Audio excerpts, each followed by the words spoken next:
The Pendragon heir has returned. Hello everyone, welcome to What If Issei was the son of Morgana Pendragon and had 4 evil dragons Sacred Gear movie. Before we start, please go support IsseiOmniversalCaos for writing that awesome fanfic. This is the translated version I made, there will be some mistaken characters gender, but of course Issei is a male. Clarifications. 1. Here Issei will have 3 brothers who are the bearers of 3 very powerful dragons, like Drag the main one, Tiamat and an evil dragon, but not Crumb Crush, I think that's his name. 2. Issei Tendra 4 Sacred Gear. 3. Issei will be very powerful when he discovers his power. 4. She joined the student council and Sona Sitri's entourage.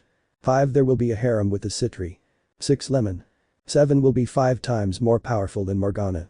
8. Lefay and Arthur are his family, but Arthur kicks Lefay out of the volley group. 9. Issei is a carrier of copies of Excalibur but evil ones, as well as Ascalon and the true Longinus. 10. He will be able to cast spells to make any weapon or person no longer worthy of wielding his powers or artifacts. Prologue. Discovering My True Origin Part 1. Over 1,000 years ago, when King Arthur ruled Camelot, the most powerful kingdom in the supernatural world, he reigned in peace and tranquility until war came, but not from the supernatural beings against them, but with his sister Morgana, the Queen of the Night and the Pale Witch, who was the most fearsome and powerful sorceress. She herself wiped out 10,000 angels with her incredible power. She was practically invincible. But her brother Arthur fought against her. Apparently, she used magic when Arthur was careless, multiplying swords like Excalibur, but evil. She was about to kill Arthur if it hadn't been for the foremost angels, fallen angels, and demons who together combined their most powerful attacks and ended Morgana's life, but not before she said she was about to die. Morgana. You think this is over? Nothing is over. I had my offspring. One day my son will discover his true origins, and then he will be the most powerful being in the world. You will be no match for him. Listen well to my words. Eternal night will come forever. Haha. The queen died and Arthur managed to have worthy offspring in his honor. He named his son Arthur and his daughter Lefay Pendragon. Both were very talented, but Arthur asked his son that if his aunt's son discovered his power, he should kill him with Caliburn, the second sword of Excalibur. He also asked Lefay, who was an excellent sorceress, to do the same. Years passed, but there was no trace of Morgana's descendant. The war of the factions arrived, and in it, God, the God of the Bible, died. But before dying, he created the sacred gears, magical weapons for humans, not for supernatural beings, because he didn't trust them. They were power hungry. But God also died at the hands of some very powerful creatures, among them the most powerful beast, feared by dragons and dragon kings alike. The Hydra. Leviathan the fire serpent. The lava dragon. And finally, an evil dragon more powerful than Crumb Crush. These dragons were imprisoned in the malicious Longinus, which were the most powerful and forbidden. During this time that is past, they have not found the malicious Longinus nor Morgana's son, whose name is Issei Pendragon, who can also wield the malicious swords of Excalibur. Current year. Japan Cow. This new era has progressed slowly, but here humans know nothing about the death of God, nor about the dormant sacred gears or the factions. What they also don't know is that rogue demons inhabit the city, demons who have betrayed or murdered their masters, turning violent. But moving on, in a house we see a little boy with brown hair being beaten by 4 children. Why are you so weak? Issei. Please leave me alone, Nai-san. No, you useless thing. I don't understand how I could have a brother without powers. Guru, you're very violent, haha. Bakeno-san, can you intensify your power? Bakeno. You're very mean, but I can do it. Issei. Please leave me alone. Rias. No, and you know why. Because the weak shouldn't exist in a world like this. You'll be below everyone else while others walk all over you. Arena. You are useless and good for nothing, it would have been better if you had never existed. Issei's mother. You are a disgrace to the family. Issei's father. You're a nuisance. Bakeno just smiled with her eyes closed, then said lightning, and created a magic circle that shot a lightning bolt at Issei. Issei. For ya. Please ya. Issei's screams could be heard throughout the neighborhood. The neighbors could only cover their mouths as they watched Issei being tortured in a very cruel way. The women just cried with their mouths covered, and the children just begged their parents to call the police, but they told them it was impossible because they had threatened Issei that if he said anything against them, they would torture him even more than they were already doing. Nura Issei. My name is Issei. I'm the bastard son of those bastards who were speaking ill of him. My family and I were very happy, and we would have continued down that path if it hadn't been for those damned bitches who appeared and told my parents about the supernatural world. Rias told my siblings how to awaken them. Guru, my stupid brother, received a red gauntlet with a green gem, which was the gauntlet of the Red Dragon Emperor Drake, the Dragon of Domination, also known as the Sekiryuutei. Issei received a blue crown that belonged to Tiamat, the Dragon of Karma or Dragon Queen, the strongest of the five. Ryu received an evil dragon called Crumb Crash. But I received nothing, and since then, they've tortured me. They don't feed me. Every time I go into the kitchen, that damned woman throws boiling water on my back, making me scream in pain. That stupid Gremory and her queen, a fallen dragon named Akeno, started torturing me in many ways. They always treated me like a dog, letting me sleep. They even spread lies at school that I abused Issei, turning everyone against me. I hate them. I hate that damn bitch who showed up. I hate the Himejima. I hate the Hyoudou family. I hate them all. I hate them all. End of narration. After Issei was tortured, they left him outside in a pool of his own blood, tears streaming from his eyes. He vaguely saw neighbors approaching him, their faces showing concern. Issei also saw his front door open, his parents emerging with a bat, trying to make him leave. Then the others arrived, their husbands carrying weapons, one of them a police officer. The neighbor carried Issei straight to her house, leaving Issei's parents furious. They even asked Rias to alter his memories, but something happened when she did. She was about to do that when a kind of force field surrounding all the neighbors prevented her. She tried harder and harder by force, but then she saw something that terrified her. She saw a vision of a larger Issei with a blood-soaked sword, standing on a pile of bodies. Another vision of him sat on a throne of bones, and on some of the spikes were the heads of the Hyoudou brothers. Rias stood before him, begging him to let her live, but he plunged the sword into her mouth. The entire underworld was ablaze, the Gremory clan was being attacked by humans, and above Issei were four monstrous, enormous figures. Issei began to laugh with a terrifying voice, while in the sky an eclipse was visible, but the sun was a dark blood red, all the clouds were black, and the sky was blood red. When Rias finished watching that, she got so scared that she stopped doing it and just said that she couldn't do that. At a neighbor's house, a whole family was gathered, discussing everything that had been done to Issei and how they wanted to do something to keep him away from them forever. A woman carrying a first aid kit opened it and took out a bottle of rubbing alcohol, dipped it in a petal, and applied it to Issei's body, which was covered in wounds. When the alcohol touched the wounds, he opened his eyes and screamed in pain. Another woman went and hugged Issei, telling him to calm down, but he cried and cried from the pain, as did the woman tending to him, who found it very painful to see him cry. The children covered their eyes and ears. After a few minutes, Issei began to fall asleep, and the woman took advantage of this and continued on her way without further incident. When he finished, he began to bandage Issei's wounds. When he finished, they left Issei sleeping in a bed, while the others below chatted about various things. Neighbor. We have to do something now, once and for all. Neighbor. If I can't stand hearing Issei's screams anymore, it's evil against him. Neighbor 3. According to what that girl told me, her name is Rias Gremory, and she says she is a demon. Neighbor 6. I knew he was a demon, but I didn't think he was in the human world. Neighbor 7. Me too. Neighbor 3. Well, I already have an idea, and it is to gather my information and then hold a trial, so that they separate Issei and give custody to one of us. Neighbor 3. I agree with you, love, seeing those eyes and those wounds made me feel bad for him. Neighbor 6. But who will keep Issei? Two neighbors looked at each other, and both said. The two of us. US. Everyone was surprised. Neighbor 1, can we know why Jack? Jack. Well, he's very nice to others, he's friendly with our children, especially my daughters. When they saw what those wretches were doing to him, I didn't like it much. I felt like they were hurting another one of my children. Every time I hear his cries for mercy or something, I feel more sadness for him, and that's why he's staying with us. The neighbors agreed to that. The days went by, but now the neighbors recorded how they heard Issei as proof, so that Issei would leave with Jack and his wife Amy. Issei grew increasingly cold towards the students and didn't even scream anymore. He could only watch as they hurt him.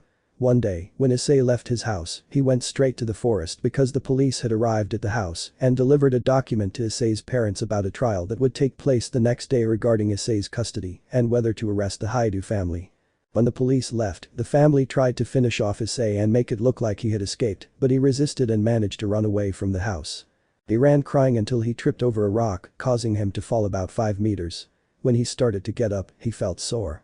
He turned around to see that some trees had strange shapes, like some were twisted, others had strange markings, but the one that caught his attention the most was one that was being reflected by the moonlight.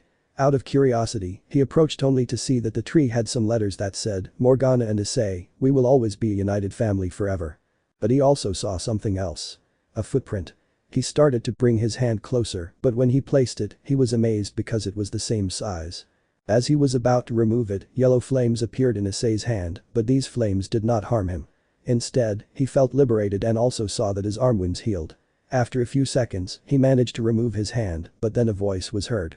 "Oh my sweet and tender child, thousands of years have passed, and I have finally found you, my child." Yellow flames emerged from the tree, creating a whirlwind of fire until it began to disappear, revealing a very beautiful woman in golden armor and a green cape, Trollenters. Issei. Who are you? Morgana. Don't you remember me, my child? It's normal because thousands of years have passed since it happened, but perhaps with a little song I can bring back your memories. You walk in darkness, be careful where you walk, your eyes reflect evil. You walk through the twilight, your gaze reflects evil. Come with me, to a new place where there is only loneliness. Stay by my side, we will always be together. Issei. The path to solitude, follow your place, follow the shadows of others, you alone will be with me. Both. I may not find you, but you can still find your way home. Remember that I will always protect you. Mom will protect you for eternity. Let's walk together through the red light. We will be together for eternity. Issei. Mama. Issei began to cry, while Morgana had a sweet smile upon seeing her son again. Chapter 1. Discovering My True Origin Part 2. Issei. Mom. Issei starts running straight to Morgana, who knelt down and extended her arms. She felt happy to feel her son in her arms so much that she even wanted to cry, but only he started to cry for the happiness of finding his mother. Issei. Mom, I missed you. I'm sorry I should have stayed by your side that day because of me, you. Morgana, don't blame yourself, my child, you still have a lot to remember about the past. Issei. Yes, I hardly remember much. Morgana. Well, you see, son, you are a Pendragon, one of the most powerful families in the supernatural realm. Our armies were so powerful that not even a supernatural being could defeat them. But I saw the supernatural beings as beings who deserved to live in peace with us, in harmony. However, your Uncle Arthur didn't agree to make peace with them because he said they were beings of evil who caused destruction. I began to resort directly to evil magic. I made deals with the evil dragons to give me power, the greatest power, to defend those I considered human. But then he appeared. Issei. Father. Morgana. Yes, your father appeared. He was so powerful that even the evil dragons feared him for his incredible strength. He secretly began training me, and I grew stronger, becoming as powerful as him. But little by little, I discovered that supernatural beings had heard about me and tried to destroy me, simply because my power was a threat to them. I became depressed that day, but your father comforted me. I felt a warmth in my chest whenever I was near him until I confessed my feelings to him, and he accepted them. Time passed, and we discovered that we were waiting for a miracle that would make both supernatural beings and humans bow before him. Issei. Me. Morgana. Yes, you were born that day. You were very beautiful. You had the same eyes as your father, my hair color, but also your father's. Our power mixed with yours, making you more powerful than us. You were 5 times stronger than me and 8 times stronger than your father, and with that power, you could destroy the entire underworld without much effort. Over time, I watched you grow and also how you could control your power on your own. When you were 7 years old, we took you to the Dark Lands where you had to face a challenge. Defeating all the trolls there. But when we returned, everything was destruction. The entire troll army had died, and there we saw you. You were lying down, but we also saw something amazing. A wound you had regenerated on its own, and we realized that you were immortal. But a surviving troll warned Arthur of your existence and your power, which could rival the original Lucifer, or perhaps even surpass him. From that day on, we didn't know what to do, so we declared war on the supernatural beings and the humans of Camelot. The evil dragons fought against the leaders, but they seemed stronger. I fought against Arthur, but unfortunately, your father died from a dragon-slaying sword. I was about to kill Arthur, but Lucifer stabbed me in the chest. I told them that you would return and avenge me for what they did to me, but when you learned that they had killed me, you blamed yourself and decided to take your own life so that they wouldn't take your power. Since that day, things beyond our imagination have happened. I wandered the world searching for your reincarnation until I found you, but I see those humans didn't treat you well, did they? Issei. They beat me up all because of Rias Gremory and Akeno, because they told them about the supernatural and the sacred gears. They have very powerful sacred gears and I have nothing. Morgana. That's not true, my child, because you do possess the most powerful of all the Longinus. Issei. Are you serious? Morgana. Yes, you just need to concentrate more and they will appear with that. Issei closed his eyes. Imagine the most powerful thing of all. A short time later, a glow appeared, and from it, a gigantic power awakened after thousands of years searching for its rightful wielder, but now it had appeared. Issei slowly opened his eyes until he saw in front of him a black side with red gems. On his right arm appeared a black glove with claws, from his back came an arm with a silver glove with 2 gems, one yellow and the other red, and finally a black glove with red gems. Morgana. Incredible, my child, you possess the scythe of the evil fire dragon. Scythe. Morgana. The gauntlet of the evil earth Leviathan, the one stronger than a dragon king. The Leviathan's glove. The gauntlet of the evil celestial dragon. Glove. And the most powerful one, my child, the one who caused the most destruction in the world, the one who defeated the dragon gods, Hydra, the one they call Avatar of Destruction and King. Glove. Issei. Are these all? Morgana. The malevolent Longinus, the most powerful of all, are capable of extracting and giving infinite power to their bearer, but for thousands of years they did not find a bearer worthy of them, so they decided to keep searching, and I believe they have chosen you because of your power, son. Issei. Wow, but where will I train to control my power? Morgana. You will train in your subconscious in a few days when you leave that family that has mistreated you so much, my child. You will also learn to control the power that was inherited from me and your father, so that you can be completely invincible. You will be the strongest being in the entire underworld and the human world. Issei. I will protect those who will love me in the future, I will defeat every evil and every being that stands in my way. Morgana. That's the spirit, my child. It's time for me to go. Tomorrow is the trial. Goodbye, my child. She approaches and kisses Issei on the forehead until he slowly begins to disappear. Issei.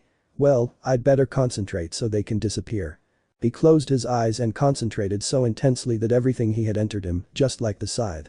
He simply sighed and went straight home. The next morning, Issei was already dressed to go to the judge where they would choose who would stay with him. He got into one of the neighbor's cars because he didn't have a good feeling about his parents, but in the Hyoudou's car. Issei's mother. Damn, that study kid is still alive. Father. We should have finished him off. Rias.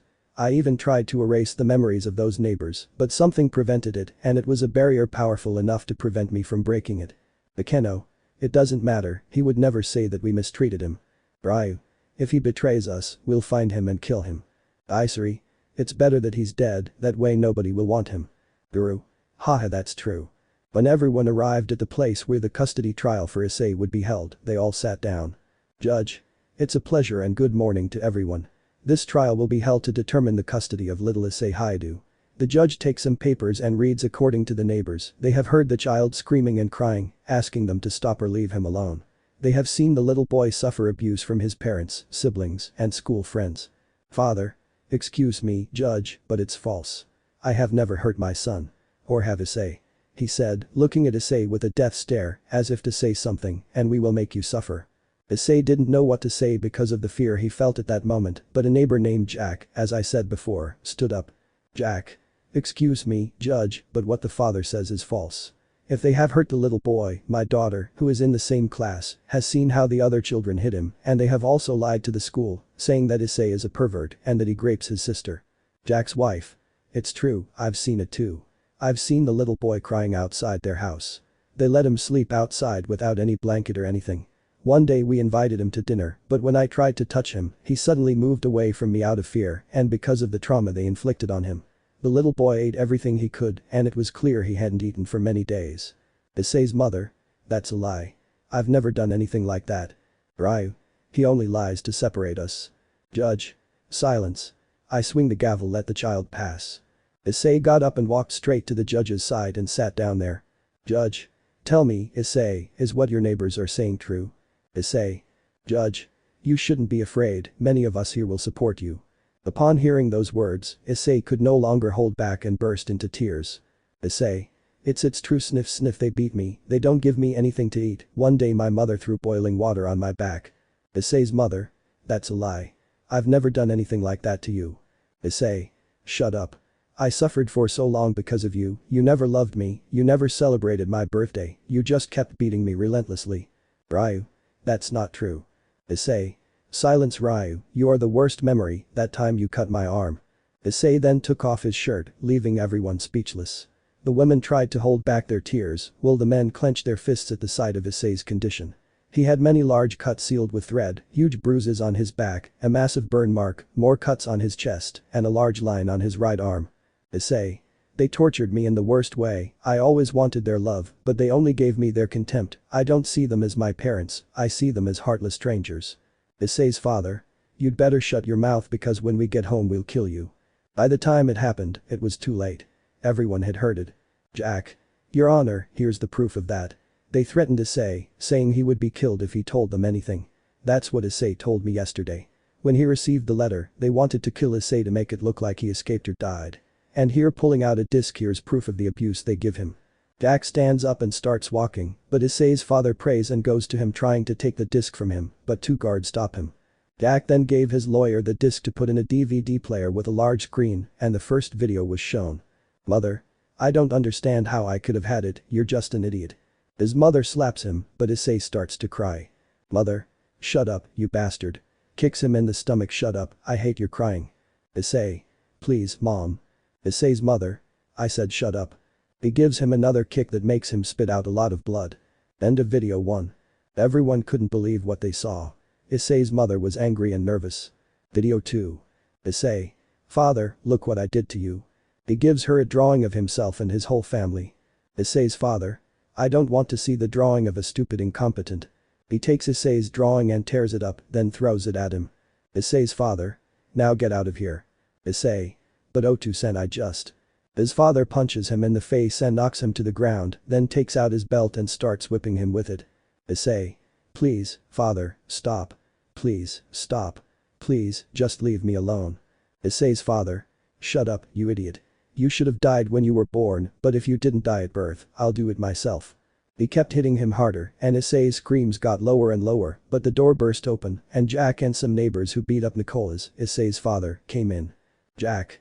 Issei, please react. Dear, what's wrong? Jack. He's not waking up, we need to get him to a hospital quickly. Nicholas. Where are you taking that useless person? Jack puts Issei in his wife's arms, and he punches him hard in the stomach and then breaks his nose. Jack. Pray that Issei doesn't die, because if he does, I swear you'll rot in jail. End of video. Everyone looked at Issei's parents with terror and fury for what they had done. Video 3. Issei. Stop it already. I didn't do anything to you. Issei was getting beaten by his brothers and Irina. Irina. Shut up, you good for nothing. She kicks him in the face, causing his nose to bleed. Ryu. You're only good as a punching bag. The one with the kick in the back. Issei. You're useless, you're just a nuisance. She grabbed a stick that was nearby and began to whip Issei's body, who screamed in pain. His screams were loud, and the neighbors nearby came to him and took him away. End of video. Video 4. Issei. Why don't they love me? I only wanted their love, I only wished to be someone they admired, I shouldn't have been born the way they say, I shouldn't have existed. Jack. Issei, don't say that. You're like a son to me. You shouldn't say that. You're special in this world, and I know that one day you'll be someone everyone adores. Issei.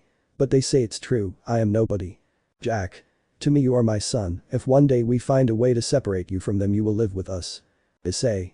Are you serious? Jack. My daughters are due in a month, they want a brother, but my wife can no longer give birth, our hopes of having another child are gone, but when we met you, we saw you as our son, you are part of our family. Issei. What are your daughters' names? Jack. They're only 6 and you're 8, but one is called Yum, she's very pretty with white hair, and the other is called Ilya, she has white hair and red eyes. Issei. I want to be part of your family someday. Jack just smiled as tears streamed from his eyes, but so did Issei, because they did love him. End of video. Jack. There is proof that Issei has suffered abuse from his parents and siblings, and don't try to deny it, because the videos are real and not altered. Nicholas. Yes, so what, but they still can't separate him from my family. Judge. You're wrong about that, calling Nicholas attention now that we've seen the evidence, it pains me greatly to see you being inhumane with your son. Tell me, did your parents raise you like this? Issei's parents remained silent because they hadn't raised him that way. Judge. We've already seen that he mistreated his siblings as well, and his friend Irina Shido left Kuoh. And according to my reports, the boy Issei has grown more attached to the Mendes family than to you. He's won the hearts of all the neighbors, except for those who saw him as a pervert. And now I say. The boy Issei will now live with Jack and his wife. He will be part of their family, and you, Issei's parents, will be arrested for child abuse and sentenced to 6 years in prison. Your children will go to live with their grandparents until your sentences are completed. With that, the court is adjourned. The hammer slams and Issei runs crying into the arms of Jack and his wife who accept him. Issei cried with joy at seeing that they would be his new parents. Issei sees Morgana's reflection in the window who had a smile, she was not angry, sad or anything, just happy until she disappeared. When everything was over, Jack and his wife, along with Issei, were about to leave, but they heard a scream that Issei recognized and got scared. Nicholas. You damn son of a bitch. Nicholas ran towards him intending to beat him to death, but 2 guards came and grabbed him. Nicholas. Don't think this is over. When I get out, I'll come for you and kill you. You're just a study, kid. Issei went straight to his new parents, who hugged him back until they got into the car. 20 minutes later, the 3 of them arrived at a mansion far from Issei's house. The mansion was very beautiful, made of bricks painted dark brown, and had 3 floors. There were many decorations of plants and beautiful flowers in pink, red, white and blue. A black fence with a steel gate. The gate opens and they enter the mansion. Issei. Didn't they have a house near mine? Jack. Well, we only used that house for a few things, but now we'll live here because I've already sold that house. From now on, you'll live here too. Issei. Wow, she's very pretty. Wife. Haha, I'm glad you like it. The car parks and Issei is about to open it when a butler opens the door. Butler. Welcome, young Issei. Issei. Thank you, please. Issei leaves and goes straight for his luggage, but the butler helps him carry it down. Issei takes it and walks until 2 maids open the door and he enters. Inside there were luxurious things.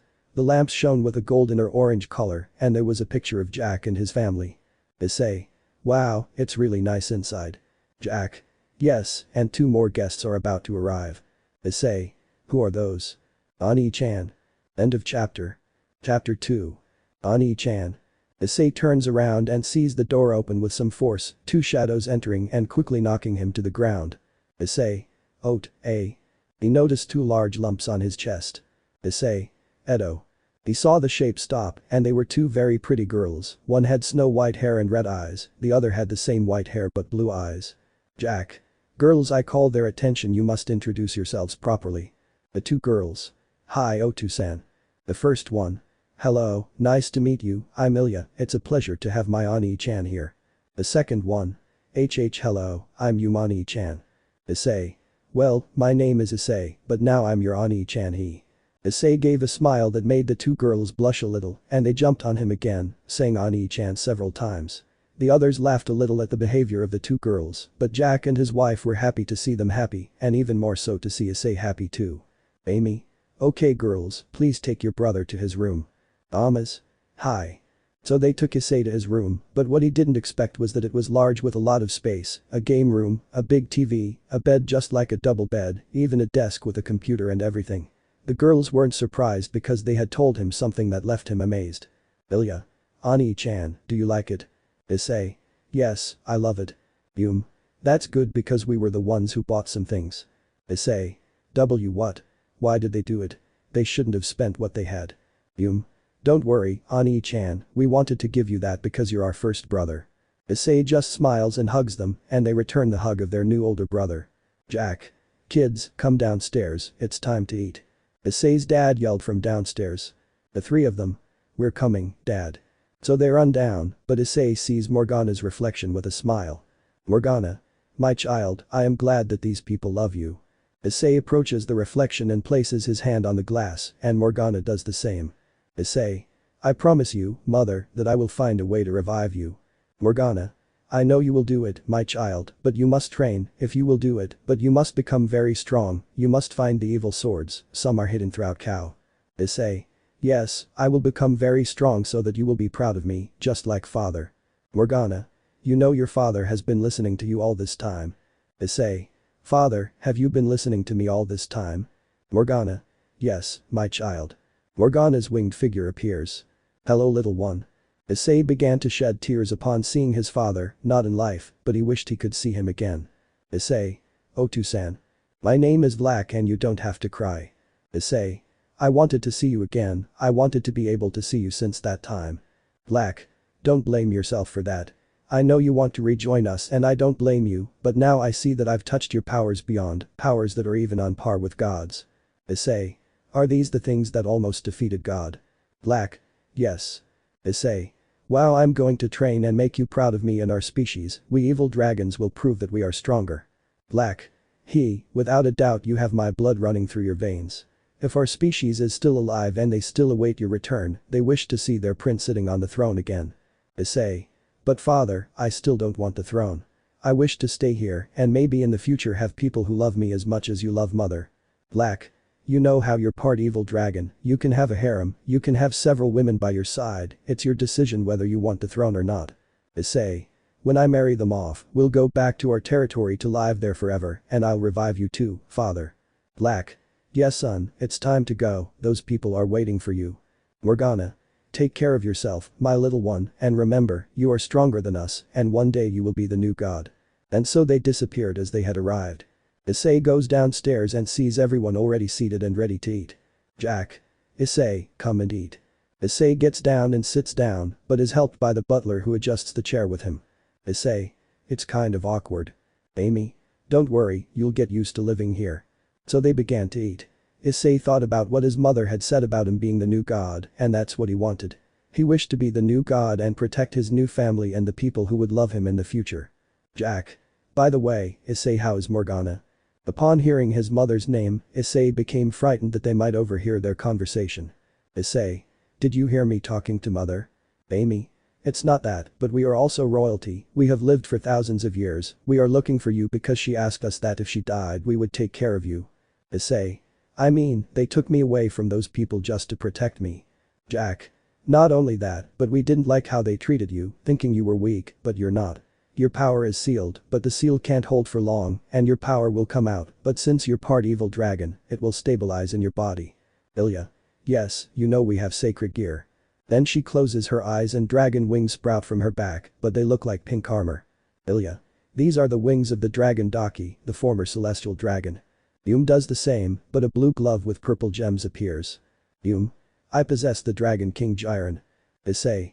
Wow, that's amazing. Amy.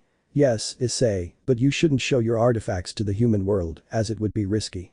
Issei. Why? Jack. The human and supernatural world should not be mixed. Amy. The demons have tried to unite several humans with powers to serve them and be their slaves, but there are some who are not like that and treat them well. Issei. If they are demons who treat humans well, I can join them. Jack. If you can join one of the clans, we don't know many, but we know some. Amy. Well, it's time for a bath, girls go take a bath. Girls? Yes. Both are followed by two maids to the bathtub. Jack. Issei, you too. Issei. Hi. Thus Issei is taken by a maid with white hair, and not very large body, because this maid was only 16 years old, she was thin, small breasts that were barely a cup or something like that, her eyes were red, she was very pretty, and her name is Emma. Jack. Emma helps Issei. Emma. Yes. So Emma takes Issei to the bathtub. When they arrived, Issei was surprised because it was large. There were other bathtubs, but they were divided into ones for men, one for women, and one for guests. Emma. Well, young master, come with me. The girl's voice was so sweet that Issei followed her, but when she saw him, he blushed a little. Emma just let out a small giggle that Issei couldn't hear. They arrive at the men's bathroom, and Emma begins to help Issei take off his clothes. Issei. Wouldn't you mind helping me? Emma. My duty is to help my masters, in this case Master Jack, Mrs. Amy and their daughters, now it's you. The master asked me to be his personal maid. Issei. Will you be with me the whole time? Emma just smiled and closed her eyes. Emma. Yes, young master. Issei. You know, just call me Issei or Ice. Emma. Okay, Issei-sama. Issei was just finishing taking off his clothes when he noticed that his wounds were healing quickly. Emma. Yes, you are Morgana's son. Issei. What are you talking about? Emma. You see, Morgana, when she has a child, her inheritance may be immortal. Issei. I am immortal. Emma. Yes, sit here. So Emma takes Issei to a chair where he sits down. Emma, seeing how Issei's wounds were healing, was surprised and even more so to see his back white or something like that. Emma. Wait for me here, Issei-sama. Emma goes a few meters away from there where she begins to take off her clothes, ending up naked. She grabs a towel and covers her body with it. Emma grabs a bar of soap and starts scrubbing Issei's back, who only felt her scrubbing his back until he felt Emma's hand scrubbing his chest, who could only close his eyes and blush a little at what she was doing. Emma. He's cute, you can tell he's a kind-hearted boy. Emma removes the scrubber and puts liquid soap in her hand, then moves it around to make a lather. She begins to scrub Issei's chest until he feels Emma's hands move down to his private parts. Issei. Emma. Emma. Don't worry, it's normal to feel this way. Emma continued with what she was doing, stroking Issei's body. Issei just closed his eyes. Emma could feel Issei's body getting erect because of what she was doing. She could only smile a little until she finished.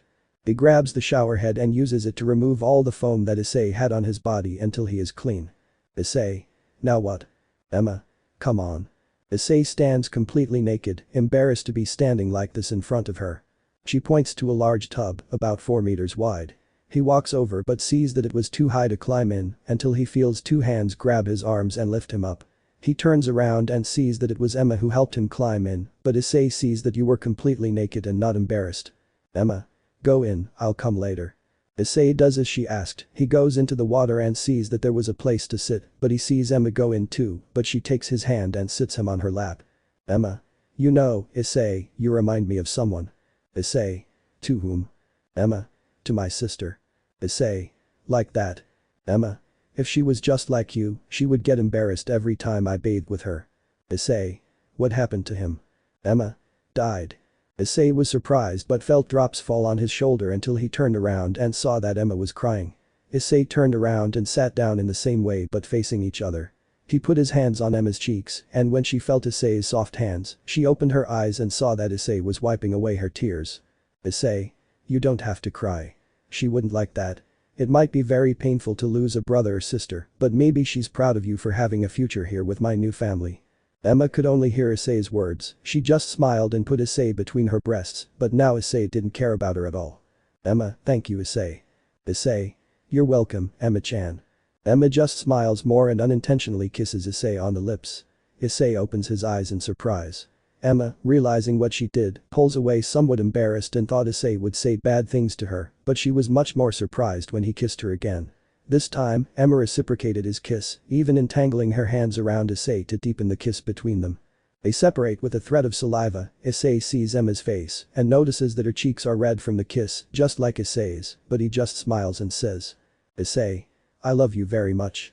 Thus Issei gets back on Emma's breasts. Emma. Me too, Issei, I love you too, and I will always be by your side. Afterwards, they both get out of the tub and Issei puts on his towel to go to the room. He sees that Emma was looking for hers, so he decides to do something. Issei.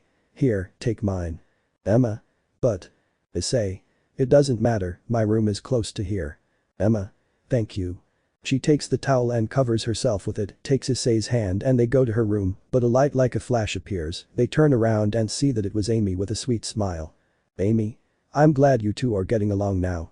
She already told you that you're her personal maid now, didn't she, son? Issei. Yes, Mom, and one more thing Amy sees Issei's hand linked with Emma's and realizes that they were now something or something like that. Amy, it doesn't matter if there's something, I know that Issei, being part dragon, can have partners, so we don't care, we only care that you love him very much Emma. Emma. Yes, and I will. So they enter Issei's room and close it to change their clothes. Issei didn't mind that someone was helping him, just like Emma, whom Issei helped with her white bra and panties. Issei puts on his pajamas because it was already night and it was time to sleep. Emma puts on her somewhat transparent white pajamas and lies down next to Issei. Emma. Rest well, Issei-sama. Issei. Rest, Emma-chan. They share a brief kiss and fall asleep. And Issei is subconscious. Issei. Hello. 4 voices. We've been waiting for you, Issei Pendragon. New member of Issei's harem. Emma. Emma belongs to an extinct clan that can live for thousands of years without aging, remaining at the age of 16 or 17 until they grow old. Her power is to control gravity, ice, and fire. When she met Issei, or rather, when she saw him at first sight, she fell in love. Chapter 3. We've been waiting for you, Issei Pendragon. Issei. Do you know me? That's right, we've been watching your life and let me tell you, it was hell putting up with those old fogies. I don't doubt it, my friend. Those people were true demons, and some of the worst. I'm surprised that Lucifer has such a spoiled sister. Enough talk. We have our carrier in front of us, behave yourselves. Issei. Who are you? I introduce myself. Many call me Draco, but many call me the evil Leviathan of Earth. It was a giant but terrifying snake, covered in spikes-like armor, measuring 300 meters long and 13 meters wide. It had 50 sharp and terrifying teeth. Let me introduce myself now, I am Sathas, the strongest evil dragon of all, and destined to be an evil dragon god. It measured 120 meters in height, which surpassed the Great Red by only 20 meters. It was very terrifying, it had a length of around 300 meters, its wings measured 320. It's my turn, they call me the Fire Dragon, but you can call me Arthas. Average 130 meters, length only 320 meters, wings the same. I'm the last one, nice to meet you, my name is Ethan, but many call me Hydra. This one was bigger, measuring 150 meters in height and 360 meters in length. Its power was beyond imagination. Just seeing it instilled fear in anyone who crossed its path. Issei. So the dreams I had were sometimes about you guys. Draco. Yes, practically. Issei. Okay. Sathas. I'm surprised by this guy who still keeps sharing about having 4 malignant Longinus. Ethan. Why do you think he's the right person to wield our power? Arthas. That's why Sathas, you're useless. Draco. A real useless guy. Sathas. Silence if you are the one who lost in a battle against Trixia. Draco. In case you didn't know, I was tired. My power is beyond its limits. Why do you think they call us the Dark Beasts? Because we're the ones who brought terror to everyone. Issei. Silence. It releases a very strong dark aura that surpasses that of a Mao, even the original mass. Ethan.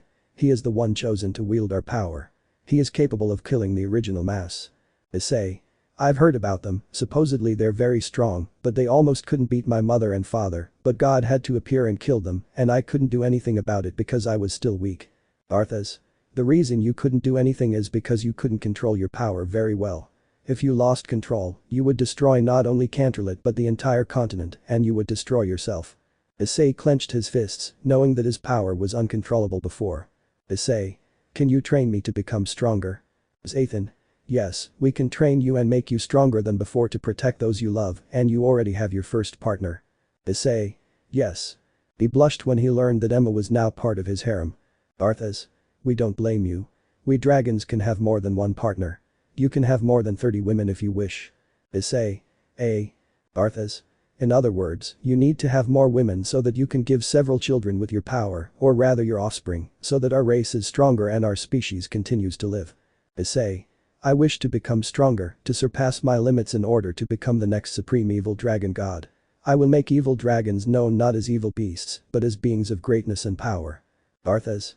If your training starts tomorrow, we will train here for 100,000 years. Issei. What? Arthas. Haha, what did you expect? Issei. Well, see you tomorrow. Issei wakes up on top of Emma, who is sleeping with a smile. Issei is lying on top of them, his hand touching one breast and his hand on top of the other. Issei. When did I move so much? Emma moved slowly. Issei. I have to get off or else she'll. Emma. Issei, you're hurting me, you're too deep inside me. Issei. What the hell? Is he dreaming that we're already grown up? Emma. Play with my breasts, but remember to leave some for the children. Issei. This could be worse. Issei tries to get up, but she tangles her arms around him and he accidentally falls back onto her breasts, but the one on the left was in his mouth. Issei. Damn, what do I do? Emma. You can do whatever you want, but slowly. Upon hearing that, Issei had no choice but to start licking Emma's chest, who moaned softly but gave an adorable smile as she felt her boyfriend doing that. Issei. I don't know how to do it, but I think that's enough. Issei stops licking her chest, but not before giving it one last lick with his tongue and standing up. He covers her again with her pajamas and covers her with the sheets. He goes to the mirror and notices that her hair color has changed. It is now black with some large golden strands. Issei. I think it's another hair change from being able to talk to them. He turns to look at Emma, who was still asleep, smiles, approaches, and kisses her on the lips. Issei. Wake up already. Emma. 5 more minutes, Issei-sama. Issei. Okay, rest a little longer then. So Issei leaves and closes the door, leaving Emma asleep. Emma. He really licked my breasts and he's still just a kid, but it's clear that if he loves me, I'll love him no matter if he has a fiancé or not, I'll be by his side. In another part of Kuoh, more specifically in a Vatican far away, several exorcists in white robes are seen carrying bows and daggers with a green liquid on the blades. This will be able to kill that spawn of Morgana. Who is that witch's son? According to reports, he is a 7-year-old boy named Hyoudou Issei. Edgar? Is that demon child Morgana's son? Yes, he will be a danger in the future, and that is why he must be killed. He does not live so far away, he does not yet control his power. You must go today to kill him. The blades of the arrows and the swords are bathed in Samuel's blood. Being an evil dragon, he can still kill him. Marina. That child will die in the name of God, his sins will be paid for today, and we will become angels. 40 exorcists went straight to where Issei was. Now let's talk about Issei. He was walking through more streets of Kuoh being accompanied by his girlfriend Emma, who was blushing. Issei. Hey Emma, about this morning. Emma. Relax, don't worry. Issei. Yes, but I did it because I couldn't control my body, plus you were dreaming about me. Emma. Yes, that's it, I was dreaming about you while doing it. Issei. Don't worry, in the future we'll have children and be happy. Maybe I'll have a harem, but at least you'll be the main one. Emma. Thank you, Issei-sama. But the sky turns purple. It was a pocket dimension where only those somewhat close to them can see what is happening, but outside there is nothing. Issei. It's a pocket dimension. Emma. Issei-sama, stay behind me. 5 exorcists emerge from the trees with arrows pointing at Issei. Others are pointing from some buildings, others near the park, leaving them surrounded. Emma. What do you want? What we want is for you to give us that threat. Emma. Issei-sama is not a threat. Edgar. If so, his sin is being born to the witch Morgana. Marina. Besides being born from Vlak, the strongest evil dragon of all. Issei. No. Emma. Does Issei-sama know them? Issei. They are my grandparents. Edgar. You have no right to call us monster grandpa. Issei. Even if I can't call you that, you're still with the angels and have impure thoughts towards my kind. Marina. You must die and your sins will be paid for in the name of God. Issei. If they only knew that he no longer exists. He said it in a whisper. Edgar. You're surrounded, surrender and we'll let that girl live. Issei. I'm not here. Emma. If he's not going to surrender to you. Edgar. Great. Do it. Angels grab Issei from behind and some exorcists grab Emma next to her. Edgar. Surrender and we'll let her go. Emma. Issei-sama no Lohaga. Issei. Emma. An exorcist grabs Emma's clothes and tears them to pieces, leaving her in her underwear. Emma. No, no, no. Issei. Emma. Issei breaks free from the angel's grip and runs, hitting the one who was going to grape her, knocking out 3 teeth and also taking a piece of wood and stabbing it into her neck. Issei. Emma, run. Emma. I won't leave without you. Issei. You must. An arrow pierces Issei's chest, straight through his heart. Emma just covers her mouth and cries as she sees Issei already dying. Issei falls to the ground spitting blood, his vision blurring as he only sees them approaching Emma and all he can feel is hatred. Issei. Degenla. Issei unleashed an enormous power, so great that a red and black beam shot straight into the sky. The angels trembled before this overwhelming force. Edgard also felt fear, but he sensed something was missing. Looking down, he saw a large piece of his abdomen was gone. He screamed, but his head was sent flying by Issei, who was responsible. But Issei was different. He had 2 horns, his body was larger, his eyes were blood red, his teeth became long and sharp, his arms lengthened, his fingers became 10 centimeters claws, he had 2 very long wings spanning 13 meters, a 14-meter whip-like tail, and his arms were covered in long pointed scales like black spikes. His appearance made many tremble, but out of pride they went to fight without knowing that they had signed their death warrant. Issei, at great speed, catches an angel, devours its head, and tears off its wings. He rips another to pieces with his claws. His tail, which was already moving, lengthens and lashes out powerfully at the exorcists, destroying their bodies. One of them stabs a sword into Issei's stomach, but it has no effect. Tentacles like chains, but rounded and tipped with horrible spikes or terrifying blades, emerge from Issei's back and begin tearing the exorcists apart. One tries to flee, but it's in vain because a tentacle with 3 crescent-shaped blades rips out his heart. He opens his mouth and a black and white beam kills 10 exorcists. The others run and run, but then the moon turns red and screams of pain and pleas for mercy are heard. After a few minutes the whole place was painted red, body parts scattered everywhere. Issei was standing in front of Marina, who had a scared face as she saw Morgana's son face to face. Marina. I see you please. Issei puts his hand on Marina's cheeks, thinking he would forgive her, but no, because he grabs her by the neck and lifts her up, causing her to suffocate. Issei.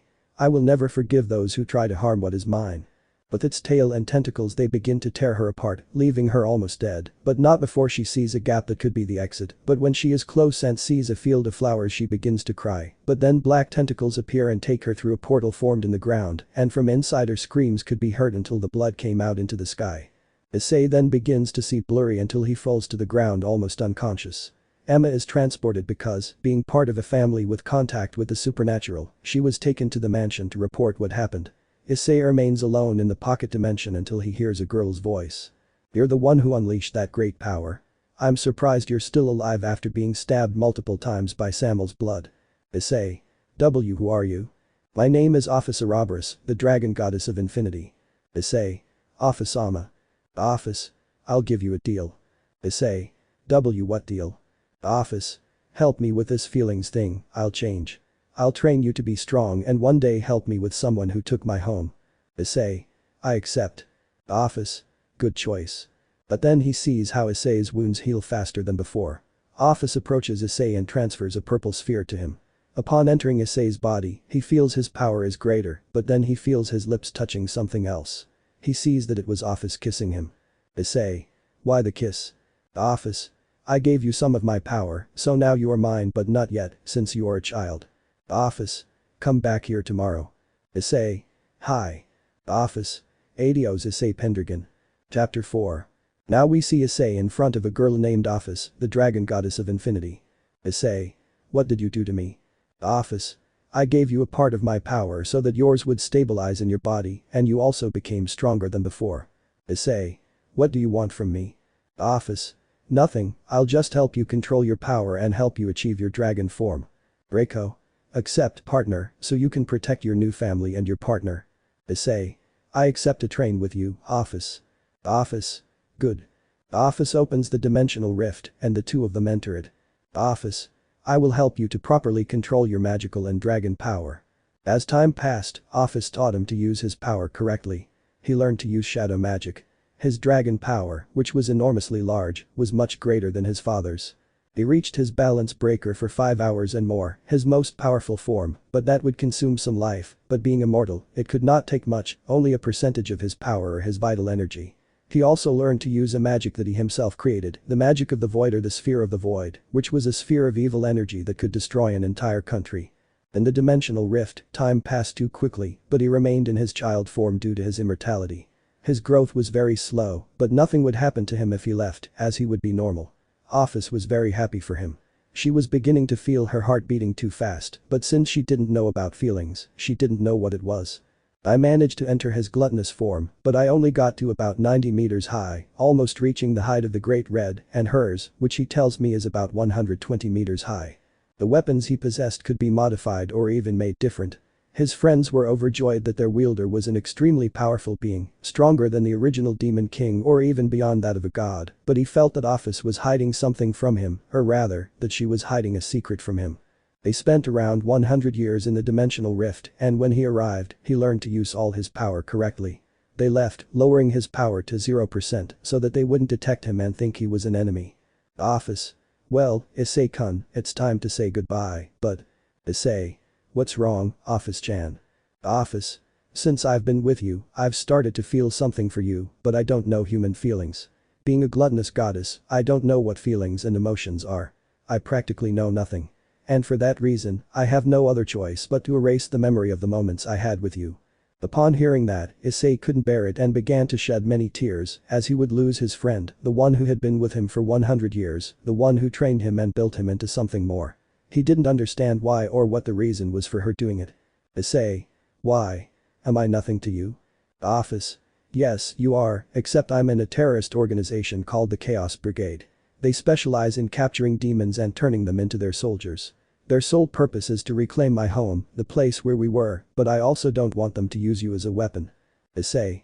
It doesn't matter, we can defeat them together, you and I remember that you imprinted on me, you taught me a lot, something I didn't know. Office. There are millions of them, you know it's growing. And there's also a son of the original Lucifer, even another one, and evil dragons that are almost as powerful as a celestial dragon, and I don't want anything to happen to you. For that reason, I'm going to erase your memory, just the time I was with you. I'll modify it so you believe that your friends taught you to control your power. Issei. No, I don't want to leave you. I want to be with you, please take me. I don't care if I like them as weapons. I don't want to be separated from you. I want to be by your side until the end, please. Office. Prometheus. Issei. What? Office. You will go on even without me, you will continue protecting the people you love, don't let your freedom be eradicated. You can choose a side. Fallen angels, the demons with the dragons, which is also your race, or the humans. You must choose who to be with, but that means being far from me. But don't forget that I will always be by your side, watching over you. I will be watching over you from the shadows, even if you don't remember me, even if you forget my face, even my voice. Please. Issei. Okay, thanks for everything. I hope we meet again until the end. So they both come together so that Issei can grab Office by the waist and kiss her on the lips. The kiss lasted around 60 seconds, but during that time she was already using the spell to modify memories. It was almost over, but she pulled away. He gave her a smile and said one last time, "See you later, my friend." Then Issei opens his eyes but sees a girl with hair as black as night wearing a gothic dress walking towards the other side. Issei. Who is it, a girl? She looks very pretty. I must go home, my parents are worried. So he runs straight towards your house, but Office stops and turns to look at him one last time. His face, or rather his eyes, were filled with tears from the pain of having no choice but to erase the memory of her only friend, the one who had been with her for so long. Office. Goodbye, I will always be in your heart. And so she disappears into a purple world forever. As Issei was arriving home, he knocked on the door. His father, seeing him, let him in, saying he was very worried about him. He asked what had happened, and Issei told him that some exorcists had come to kill him, claiming they considered him a threat because he was Morgana's son. Ilya and Yoon were too worried about him, but more and more so Emma, who went too far, burying her breasts well, which is a bit too much for the little one in Emma. That's right, he tells them that he trained for 100 years in his mind with the help of his companions. It surprised the family a lot, but they were very proud that he could control his power. But then he told them that he had no choice but to kill his other grandparents. But they already understood that there was no other option. That night they ate too much and Issei went to his room. But before he went to take a shower, but when he entered there was his girlfriend waiting for him with a towel. Emma. Come, let me reward you for saving me. Issei took off his clothes, leaving himself naked, and got into the tub but sat on Emma's lap. She began to rub his back with her breasts, as all maids did with their masters. After that, she began to rub Issei's member, which became erect from the contact of her breasts and from what she was doing. When they finished, they both got up and went to their room. Emma lay down first, and then Issei lay down on her chest, but the curious thing is that Emma left her breasts exposed because she said it made her uncomfortable. They both fell asleep, but they were watched by Office, who had a smile on her face. Office. Be happy, Issei-kun. We'll meet again someday. Chapter 5. 10 years have passed, and now we focus here. Kuo Academy, formerly an all-girls school because all boys were considered perverts. Changed one day when males were accepted, realizing that one shouldn't judge a book by its cover. Basically, 25% of the academy was male, divided into 3 types based on the girls' behavior. 1. The ordinary ones. These are people who have nothing special about them. They simply want to finish their studies and maybe get a girlfriend. 2. The perverts. These are the ones who only go to school to get a girlfriend, sometimes sending lustful glances and even spying on them from time to time. They mostly hide it quite well, but there are 2 who stand out from this group because they always spend their time talking about hex-related topics. The 3 princes of the academy. They are the kindest and most chivalrous, earning the affection and love of the girls and the hatred and resentment of the men, mostly the perverts. There are only 3 of them. Saji Genshiro, the prince of the sun, Hyoudou, the prince of the stars, and the girl's favorite, Issei Pendragon, the dark prince. The latter is a somewhat serious person but with a good heart, willing to help whoever needs it. He earned the title of prince for this kind and chivalrous characteristic, also for revealing the exact location of the perverted duo Mitsuba and Motohama, so they could spy on the women. It should also be said that he is the most outstanding student, always obtaining first place, being the biggest rival of Sona Shitori, the student council president. Kuo Academy room 2A 2:30 p.m.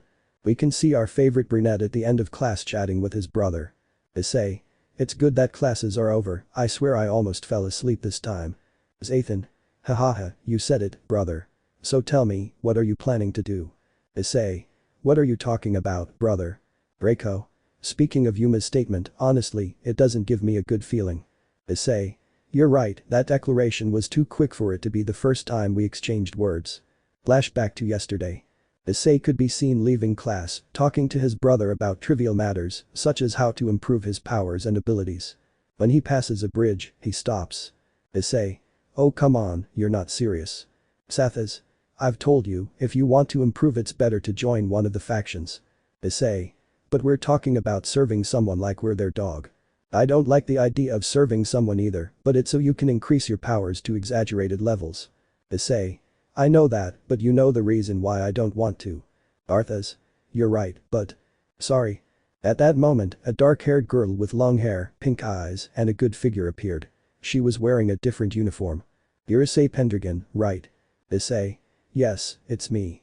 Well, you see, I always see you walking across this bridge, and the truth is, you're a nice guy, and I was wondering if you'd like to go out with me on a date. Issei. This doesn't add up. Who in their right mind would invite a stranger on a date? Excuse me, but could you tell me your name? Oh, excuse me, my name is Yuma Amano. Issei. Well, Amano-san, don't you think it's a bit hasty to invite a boy you don't know? Yuma. Well, it's just that I always saw you and you seemed like someone nice and kind to me. Issei. Look, let's do this. Give me until tomorrow to think about it and give you my answer. Yuma. Yes. End of flashback. Issei, judging by her aura, identifies that it's a fall, but he doesn't sense any ill intentions in her. Rather, it's as if she were. Zathan. Desperate. Issei. If that's the case, I feel like I have no other choice. Zathan. And what do you think, Acer? Issei. I think I'll help her. I'll accept the date and find out what intrigues her. Zathan. And what about joining a faction? Issei. To be honest, brother, you've convinced me. I'm curious to know how much my powers will increase, but I won't be anyone's lap. Reiko. That's the spirit, brother. So, which faction did you decide to join? Issei. I think I'd go with the demon faction because, let's be honest, if you let me, granddaughter, I'd fall for the heaven faction in a week or even 3 days. The fallen faction just doesn't appeal to me much. Sathas. Well then it's decided that you'll go with the demons. Issei. Well, if. Reiko. So, which entourage will you join? Issei. Well. Ice-kun. The one who spoke was an albino girl with slightly wavy hair, grey eyes, and a good figure. That girl was Momo Hanake, a second-year student in the same class as Issei and a member of the student council. Issei. What's wrong, Momo-san? Momo. Well, I came to tell you that Kaichu wants you to go to her office, she said with a sweet smile. Issei. I have an idea why he wants me to go, okay I'll go. Momo. Okay, follow me, Ice-kun. And so Issei and Momo headed to the student council, chatting about trivial things along the way. Issei received all sorts of looks. Loving and admiring from the girls, and pure contempt and hatred from the boys. They all murmured, Kaya, it's the Dark Prince, please go out with me, he'll probably join the student council, ah, you damn prince, I hope the student council president expels you, yeah, that way we'll have more girls, and a bunch of other things. Issei dismissed the comments, especially those from the boys, while Momo pouted adorably at the girls' remarks. Upon arriving, he encountered all the members of the student council. A red-haired girl with 2 pigtails, yellow eyes, and a great figure, a beautiful person with a cheerful personality was Tomo Meguri from Issei's 2nd grade class. Another was a brunette with 2 long pigtails, blue eyes, and a bubbly personality, which made her beautiful at first glance. She was the smallest of the group. Haruko Nomura, a first-year student in classroom 1A. The third one was a blue-haired girl with short hair, grey eyes, and a slim, beautiful figure. She was Sube Sayura, a girl with a somewhat serious look, but she was cheerful and in the same year as the brunette. The fourth girl was a brunette with 2 braided pigtails, wearing a blue headband. Her eyes were honey-colored and she had a beautiful figure and a cheerful demeanor, but she also reflected tranquility. Ryaku Saka was the calmest of the group and was in the same class as Issei. The fifth one is a black-haired girl with yellow streaks in the middle of her bangs, yellow eyes, wearing medium-sized blue glasses, a serious expression, and a well-developed body. Tsubaki Shinra is the vice president of the student council of the 3rd year, classroom 3A. The last one was a short-haired, black-haired girl with pink eyes, pink glasses, a small yellow clip on the left side of her hair, and a slender, not very developed body, but she was a beautiful person. Sona Shitori, student council president and Issei's rival, nicknamed the Iron President for her serious and authoritarian character. It should be said that they all got along well with the chestnut tree. Issei. I think I know which retinue to join, he thought with a slight smile. Sona. Good afternoon, Hyoudou-kun. Issei. Good afternoon, Kaichu. What's my name for? Sona. Please take a seat, pointing to the seat in front of her. The brunette then sat down in that place. Well, the reason I brought you here is to offer you a place on the student council. Issei. I figured it was to make me that offer, and my answer is I accept. But first, tell me why you want to add me. Sona. Well, that's because you're the best student in the academy. You're diligent, punctual, and always help others. Also, thanks to you, there aren't as many problems with perverts anymore and I'd like you to be part of the council because of those actions. Issei. I'm glad you think so, Demi, and as I said, I accept being part of the student council, but I'd also like to ask you a favor. Sona. What would that favor be? At that moment, Issei stood up from his seat. Surprising the others. But their surprise was even greater when he said the following. Issei. Sona Shitori, no Sona Sitri, please make me part of your team. Chapter 6. Issei. I'm glad you think so, Demi, and as I said, I accept being part of the student council, but I'd also like to ask you a favor. Sona. What would that favor be? At that moment, Issei stood up from his seat, surprising the others. But their surprise was even greater when he said the following. Issei. Sauna Shitori, no Sona Sitri por favor formim parte su Sekido. When Issei said that, Momo, Ruruko, and Tomo had multiple reactions. Confusion and some joy because they were finally going to be with a brown-haired boy in both groups. Yura and Ria, a little anger, even though they liked him a lot because they thought he was an infiltrator from some enemy, and also because if their theory was true, they didn't like the idea of killing him. Tsubaki and Sona put on a more serious expression, but the reaction they all shared was surprise. How? When? And why does he know about the supernatural? How does he know the student council president's true identity? What sacred gear does he have? How powerful is he? These were the questions they asked themselves most often. The tension in the air was very thick, so Sona decided to speak to break it. Sona. Tell me, since when have you known about the supernatural? Issei. Why so serious? Relax, we're all friends here. And to answer your question, I've known since I was 5 years old because of a persistent question I had with my parents. He said the last word with a clear show of contempt that was noticed by everyone. Sona. Tell me, Hyoudou-kun, who are you? Because you're not a normal human. Issei. Well, I am a being who belongs to a proud race. I have an eternal rivalry with certain people. I possess great magical treasures that surpass those of the original Lucifer. I own powerful artifacts, but they are cursed. If I were to have an uncontrollable fit of rage, I could die while destroying everything within my reach. Tsubaki. Excuse me, Hyoudou-kun, could you be a little clearer? Issei. Issei just closed his eyes. Then the same artifacts appear that belong to the bearers of the most powerful creatures of all, but it also makes the armor that her mother had in front of her look like, but it is black and red with yellow touches. They were all surprised to learn who Issei was, and some even felt sorry for him after hearing about the curse he spoke of, until Sona spoke. Sound. Distant evil. Issei.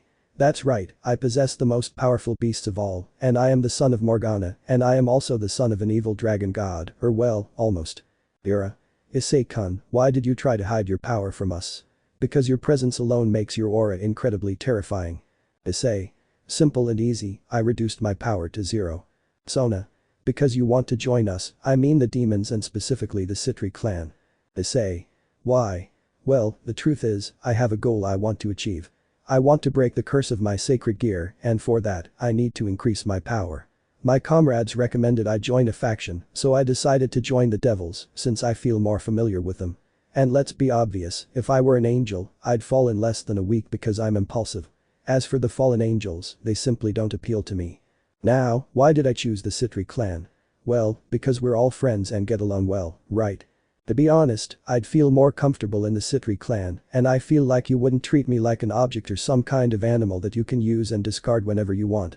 Besides, I don't think Gremory has enough members to recruit me.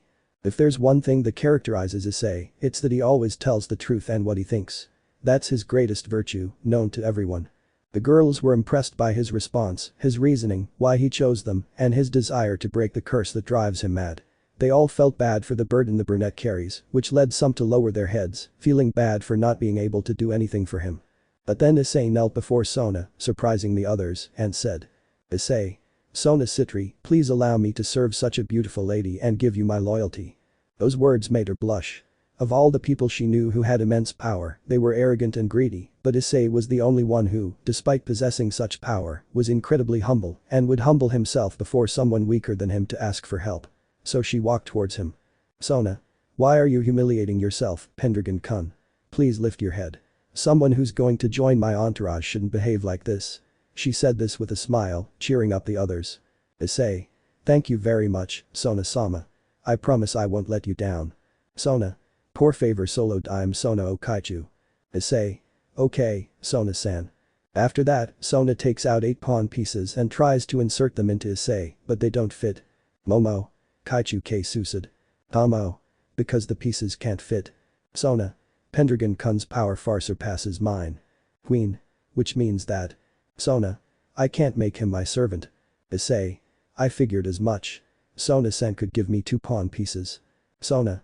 And why? Issei. Just trust me. Sona, not understanding what Issei wants to do, simply sighs and hands the pieces over to the brunette. This activates the dark booster Gar and presses the 2 pawn pieces, which then begins to perform a few dark boosts. When it finishes, the 2 pawn pieces can be seen mutated, surprising everyone present. Tsubaki. You mutated them, but how? Issei. I only gave them some of my power, now I think they'll be useful. Sona. Okay, here I go. In the name of the Sitri clan. I, Sona Sitri. Command you, Hyoudou Issei. To return to life. And walk once more in this world for me. Thus the pawn pieces entered without any problems. Sona. Welcome to the student council and the Sitri Pendragon-kun family. Tsubaki. Welcome Pendragon-kun. Ria. Welcome Ai-san. Ira. Bienvenido Issei-kun. Momo. Welcome Ice-kun. Tamo. Welcome Ice-kun. Baruko. Welcome Ice-chan. Issei. Thank you, Sona-san. Girls, I hope we get along as well as we always have. The rest of the day passed peacefully for everyone at school until dismissal time, when our chestnut-haired boy headed towards the bridge where he had met Yuma the day before and decided to wait for her to arrive. 10 minutes passed and the girl appeared in front of him. Issei. Hola Amano-san. Yuma. Poor favorite, I'm Yuma Hyoudou-kun. Issei. Well, only if you call me Issei or Ice. Yuma. Okay, and have you thought about your answer yet? Issei. Well. At that moment, Issei snapped his fingers, creating a barrier so that no one could see them, scaring Yuma. Issei. Before I tell you my answer, summoning his malevolent longinus and frightening Yuma, tell me who you really are. Why are you watching me? And did you really think I wouldn't realize you're a fallen? Yuma. And no, I don't know what you're talking about, I just. Issei. Don't lie anymore, I know what you are, Yuma-san, if that's really your name. Yuma began to back away until she fell on her bottom and began to shed tears while saying. Yuma. Please don't kill me, I beg you. I was just sniff following orders, I had no choice. I just want to go home to my friends, I swear on my life. Starts crying, please don't kill me. I'll do anything. I'll be your slave, your servant. You can do anything to me, but please let me live. Yuma said all this while frightened and crying, while Issei just kept walking towards her. Yuma just closed her eyes, waiting for her end, which never came. Issei. So whatever is true. He said, looking down as his hair covered his eyes. Yuma. Whatever. Issei. Then Issei knelt down and gave her a warm hug while stroking the head of the dark-haired girl, let me free you from that pain. Yuma. Issei. I understand your pain, the pain of being separated from your family and friends, of not having anyone to trust or a shoulder to cry on. I understand it perfectly because I have suffered it too. Yuma. Did he suffer it too? Issei. That's why let me help you. I don't want a beautiful girl to suffer. Yuma. Do you think I'm beautiful? How can I trust you? Issei. It's not necessary, I just want to help you so you don't suffer anymore. Yuma. So you won't do anything to me? Issei. No. They spent some time like this, with Issei continuing to comfort a sad Yuma as she released her sadness through tears. 5 minutes passed and Yuma was already calmer. Issei. Tell me, do you have a place to stay? Yuma. No. Issei. Would you like to stay with me? Yuma. True. Issei. Yes. Yuma. Thanks, Ice-kun. Issei. Alright, now tell me, did you truly fall in love with me, or was it just because you were ordered to? Yuma. Well, actually, I find you interesting and cute. I don't know what I really feel, but my superior found out and forced me to watch you and then kill you, or else he'd kill me. I'm really sorry. Issei. Don't worry, that's all in the past. Now tell me, who is your superior and who are your friends in danger? Yuma. I'm sorry, but I don't know my superior's name, but I think one of my friends does. Issei. And what's his name? Yuma. Her name is Kalawerner and she's in the top ranks of my superior. She's a blue-haired girl with yellow eyes and she's taller than me. Issei. I imagine she's in the front lines because she already tried to escape, right? Yuma. Yes, we almost succeeded once, but when they found out what we did, we were punished and then separated. She was taken to the main ranks because she was the one who came up with the plan. Issei. I understand, and your other friend? Yuma. Her name is Mielit, she's blonde with blue eyes and she's shorter than me. She was transferred to another branch after the incident. Issei. I understand. At that moment, Issei snapped his fingers and a kind of seal broke from Yuma's neck, surprising her. Yuma. What is this? Issei. Don't misunderstand me, but I needed to make sure you were telling the truth, so I placed a lie seal on you without you noticing. If you had lied, the seal would have activated, giving you a powerful shock depending on what you said. Yuma. Don't worry, I completely understand your distrust. Issei. Well, how about we go home? Yuma. SC. And so Issei and Yuma left in a magic circle, disappearing from the park. A magic circle appears outside the mansion where he lives. Issei and Yuma leave somewhat frightened. The door is opened by Issei's maid, who was now more developed. Emma. Hi love. Issei. Hola Emma-chan. Chapter 7. After Issei finished kissing Emma, he was hugged by two girls with snow-white hair, and those were his sisters. Issei. How are you, Ilya? Ilya was already 15 years old, had red eyes, and was very pretty. And the other girl who was 15 years old, just like her sister. How did it go, Ani-chan? Issei. Well, I've already joined the Sitri Entourage. Jack. I'm glad son, you chose well in that clan since the Gremory is there, but because of what happened it's best to forget it. Issei. Yes, by the way, she is Reina, but her name is Yuma, she is a fallen angel. Jack. Welcome to our home, Yuma. Yuma. No thanks to your son who is kind to everyone. Jack. Haha, yeah, he's always affectionate with everyone. Come have dinner with us. The next day at the student council. Sona. Well, Pendragon-kun, if what you're saying is true, then there's no problem in helping her. Issei. Thank you, Sona-san. If you'll excuse me, I'll go on my patrol. Sona. Okay, Pendragon-kun, good luck, although coming from you won't need it. Issei. Haha goodbye. He said, bowing and leaving the place with Momo and Tomo. While Sona carried out her work. Sona. Thank you for being part of my entourage, Pendragon-kun. Maybe now I can confess my feelings to you. That's what Sona thought, a slight blush rising to her cheeks and a small smile playing on her lips as she continued with her paperwork.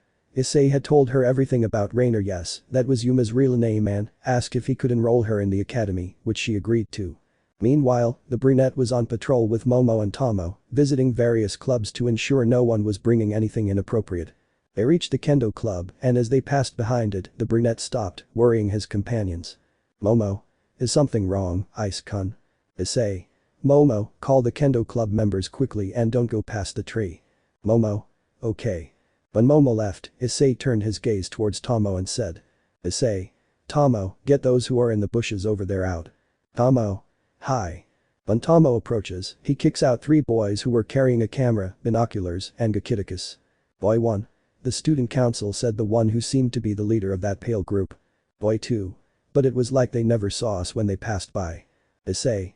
That's because I felt their gazes. Boy 3. You bastard Pendragon, you joined the student council. He said with some annoyance. Issei. To be clear, it was Kaicho who called me and offered it to me. Boy 1.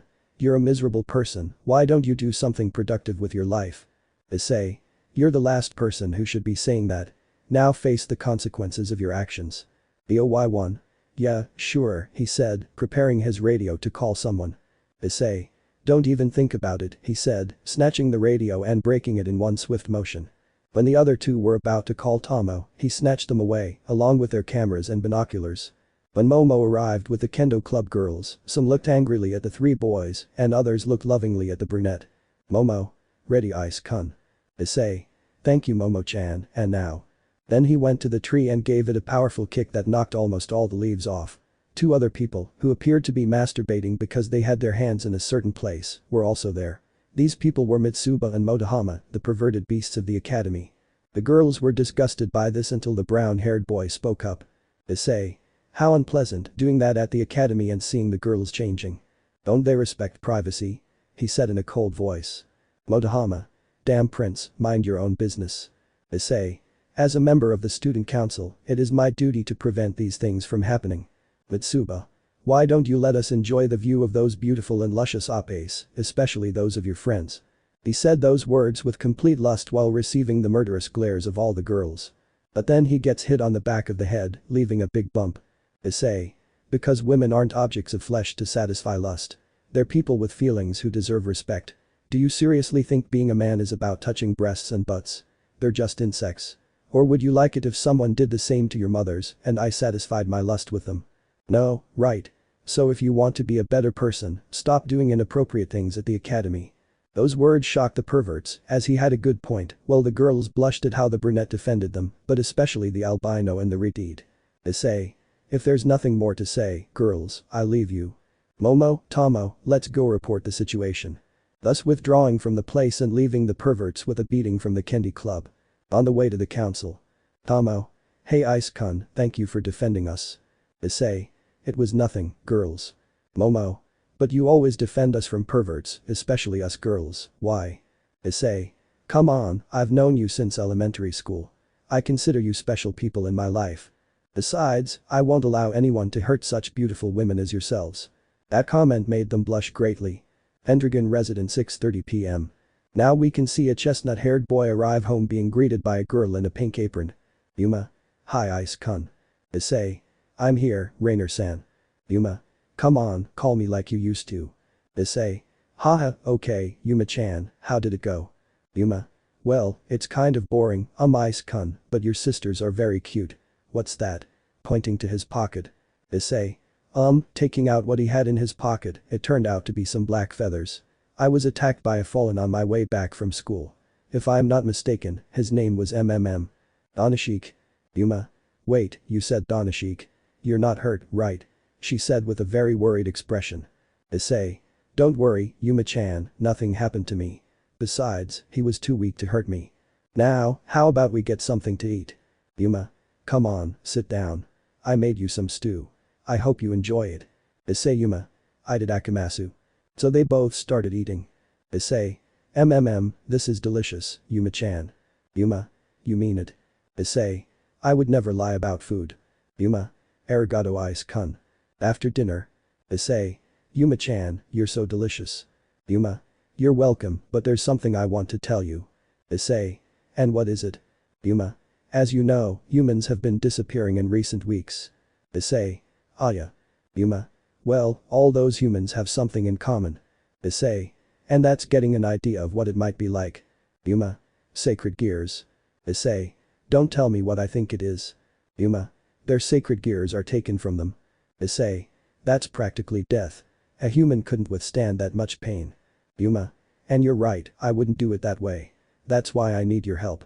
Tomorrow woman will arrive with a sacred gear of the healing type." Issei. "I know what you're getting at. I accept where they'll be waiting for her." Yuma. "It will be in the abandoned church." Issei. "Ready tomorrow I will explain the situation to you Sona-san. We'll see Netflix." Yuma. "Sure." The next day. Issei was walking through a park talking to his brother. Zathan. "And what will you do when you save her from that?" Issei. "It's very likely that Sona-san will add her to her peerage." Hey. At that moment, a female scream was heard behind Issei, and when he turned around, he found a small blonde nun with emerald eyes lying on the ground. Issei. "I found her." He approached her and asked, "Hello, are you okay?" Yes, don't worry." Issei. "Come on, let her help him. I sense a great pain in her, what could it be?" What's your name?" Issei. "My name is Pendragon Issei, and yours is?" Asia. "My name is Asia Argento and I come from Italy." Issei. "It's a pleasure, Asia. Let me help you." Asia. No, don't worry, Pendragon-san." Issei. "Come on, call me Issei or Ice. And it's no trouble at all to help cute girls like you, so where are we going?" That comment made Asia blush. Asia. "Thank you. Isan is in the church of the city." Issei. "Well, let's go." So Issei and Asia went to their destination, encountering a child crying from a leg wound. Asia approached and took out some rings that began to glow with an emerald light, healing the child's wound. When the child's mother arrived, she thanked Asia and offered her money. But Asia refused, saying it was no problem. After that, the mother and her son said goodbye to the nun and the brown-haired man, and the two continued on their way, discussing what had happened. Issei. "That was a nice gesture from you, Asia." Asia. "Aren't you scared?" Issei. "Not at all, after all, I have some of those too." Asia. "And what is?" Issei. "I am the dark dragon god of this generation." Asia. "You're the dark dragon god." Issei. "Yes, but your healing power is fascinating. I didn't expect you to possess twiling healing." Asia. "If this is a power that God gave me." Issei. "Tell me, Asia, can I ask you something?" Asia. "What is Isan?" Issei. "What's your past like? Because ever since I found you, you've only ever seemed sad." When he asked her that, Asia made a sad face. Issei realized that and said. "If you don't want to, don't say it. I don't want to force you." Asia. "It's not right if I want to. When I was born, I was abandoned by my parents at the door of a church where I was raised and taught everything I know and my beliefs. But the only bad thing was that I couldn't have friends. I exchanged a few words with children my age, but nothing more.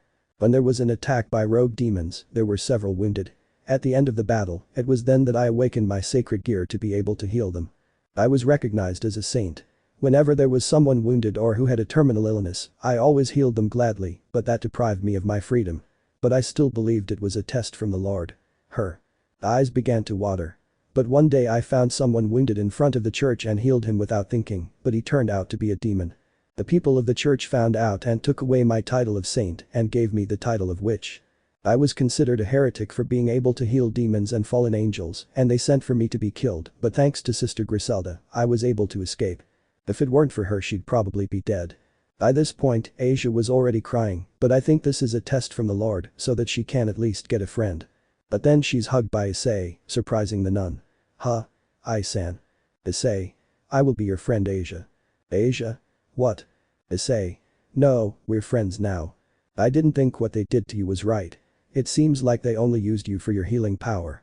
Besides, it wasn't your fault you healed him without knowing what he was. But I'm grateful to Sister Griselda for saving you. You know, I went through something similar too, but my past doesn't matter. I'm your friend and I'll never leave you alone. Asia, crying. Thank you, Ai-san, thank you so much.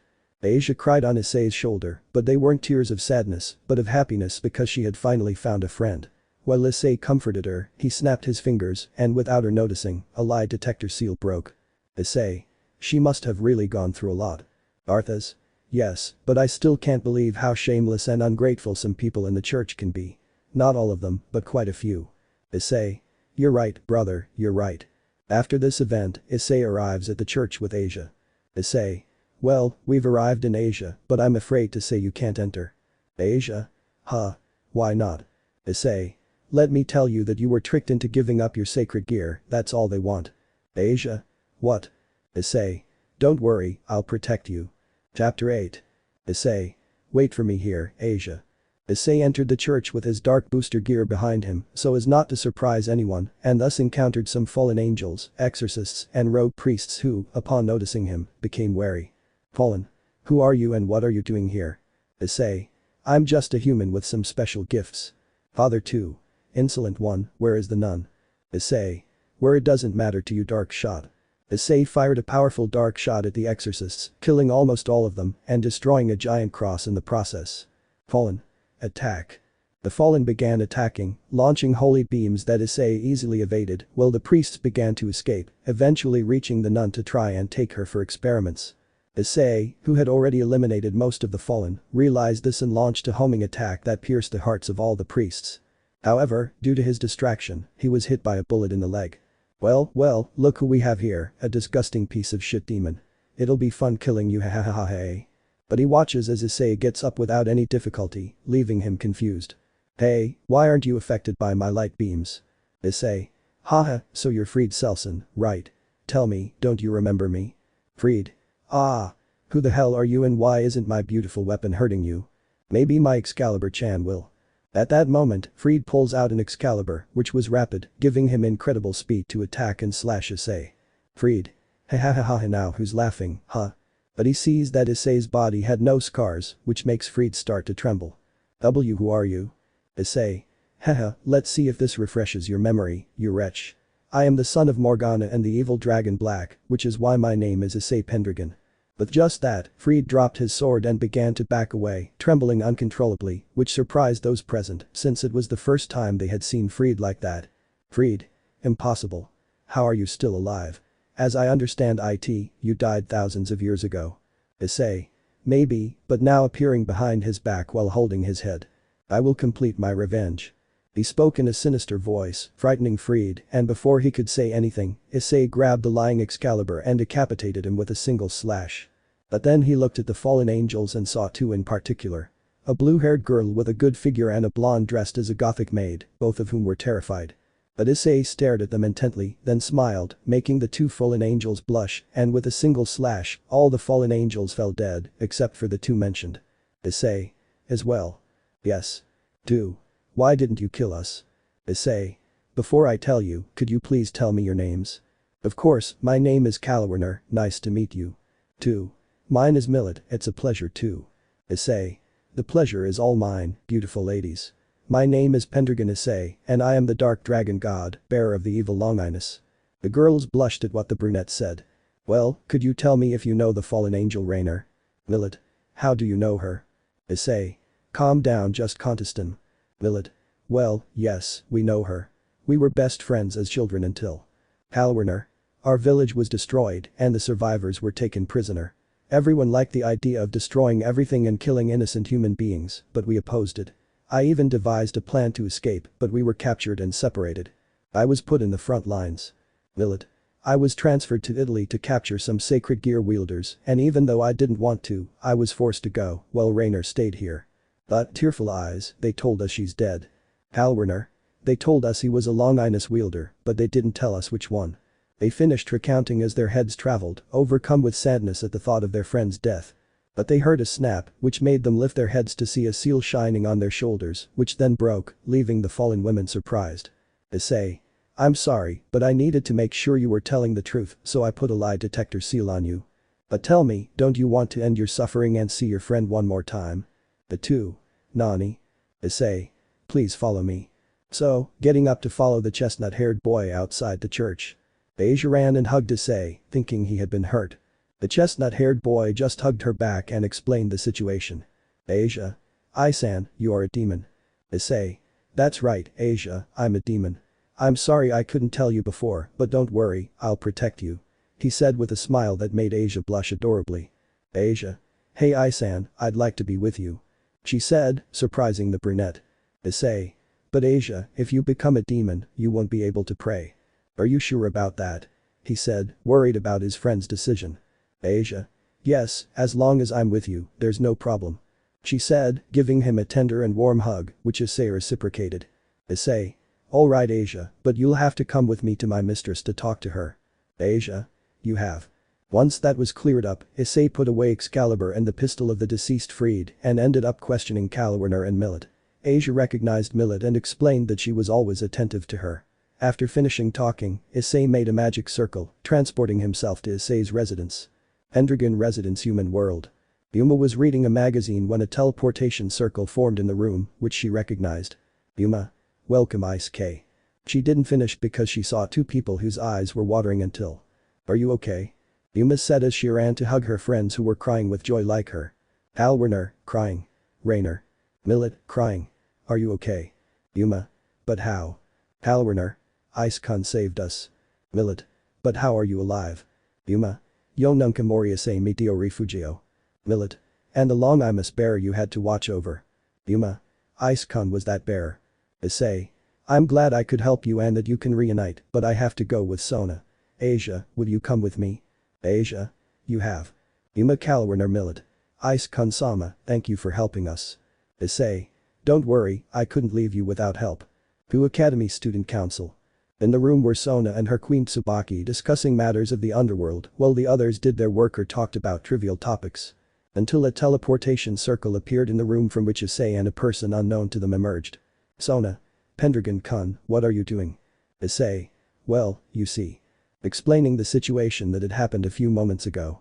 That's all. Sona. So there are fallen ones who are removing sacred gears. Issei. But yes. Sona. Well, even though it bothers me that you did it without my permission, I'm glad you're okay. She said with a small smile. Asia. Excuse me, Sona-sama, she approached the aforementioned timidly. Sona. Yes. Asia. I would like to be part of your entourage. She said it somewhat nervously, surprising all the women present, since it's not every day that someone comes and asks you to make them your servants, much less if they're from a different faction than yours. But the first to snap out of it was Sona. Sona. This is unexpected, but I'd like to know why you want to join my entourage. Asia. Well, you see, I was considered a witch for curing a demon without even knowing it, although I don't really regret helping him. But currently I'm alone and I'd like to start over and make new friends. Also, I'd like to be closer to Isan. He saved me and I don't want to leave him, she said while hugging her right arm. Okay, now they were really surprised. How could they treat someone who only wanted to help someone in need and who wasn't even at fault? And supposedly, those from heaven are the most compassionate. On the other hand, they were jealous because there was someone else who wanted to be with the brunette.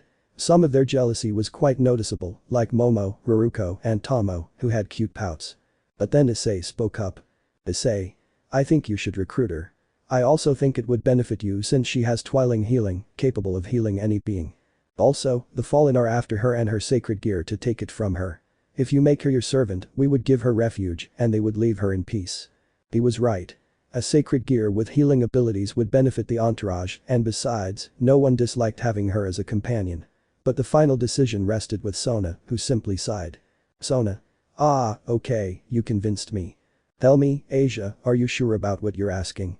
Once you become a demon, you'll have to stay away from prayer since it's poisonous to us. Tell me, do you still want to continue? Asia. If I'm sure. Sona. Well, that settles it. Then Sona grabs a pawn piece and puts it on Asia. In the name of the Sitri clan. I, Sona Sitri. Command you, Asia Argento. To return to life. And walk once more in this world for me. Thus the piece entered Asia, turning her into a demon. All those present welcomed her to Asia. But then. Wait, we want to be in the Sitri retinue too. Issei recognized the screams. They were his sisters. Issei. One-chan. The week passed and Asia had already started studying alongside the other girls. Millet was in the same classroom as Raruko, Asia and Yuma were in the same classroom as Issei, and Kalwarner was in the same classroom as Sona.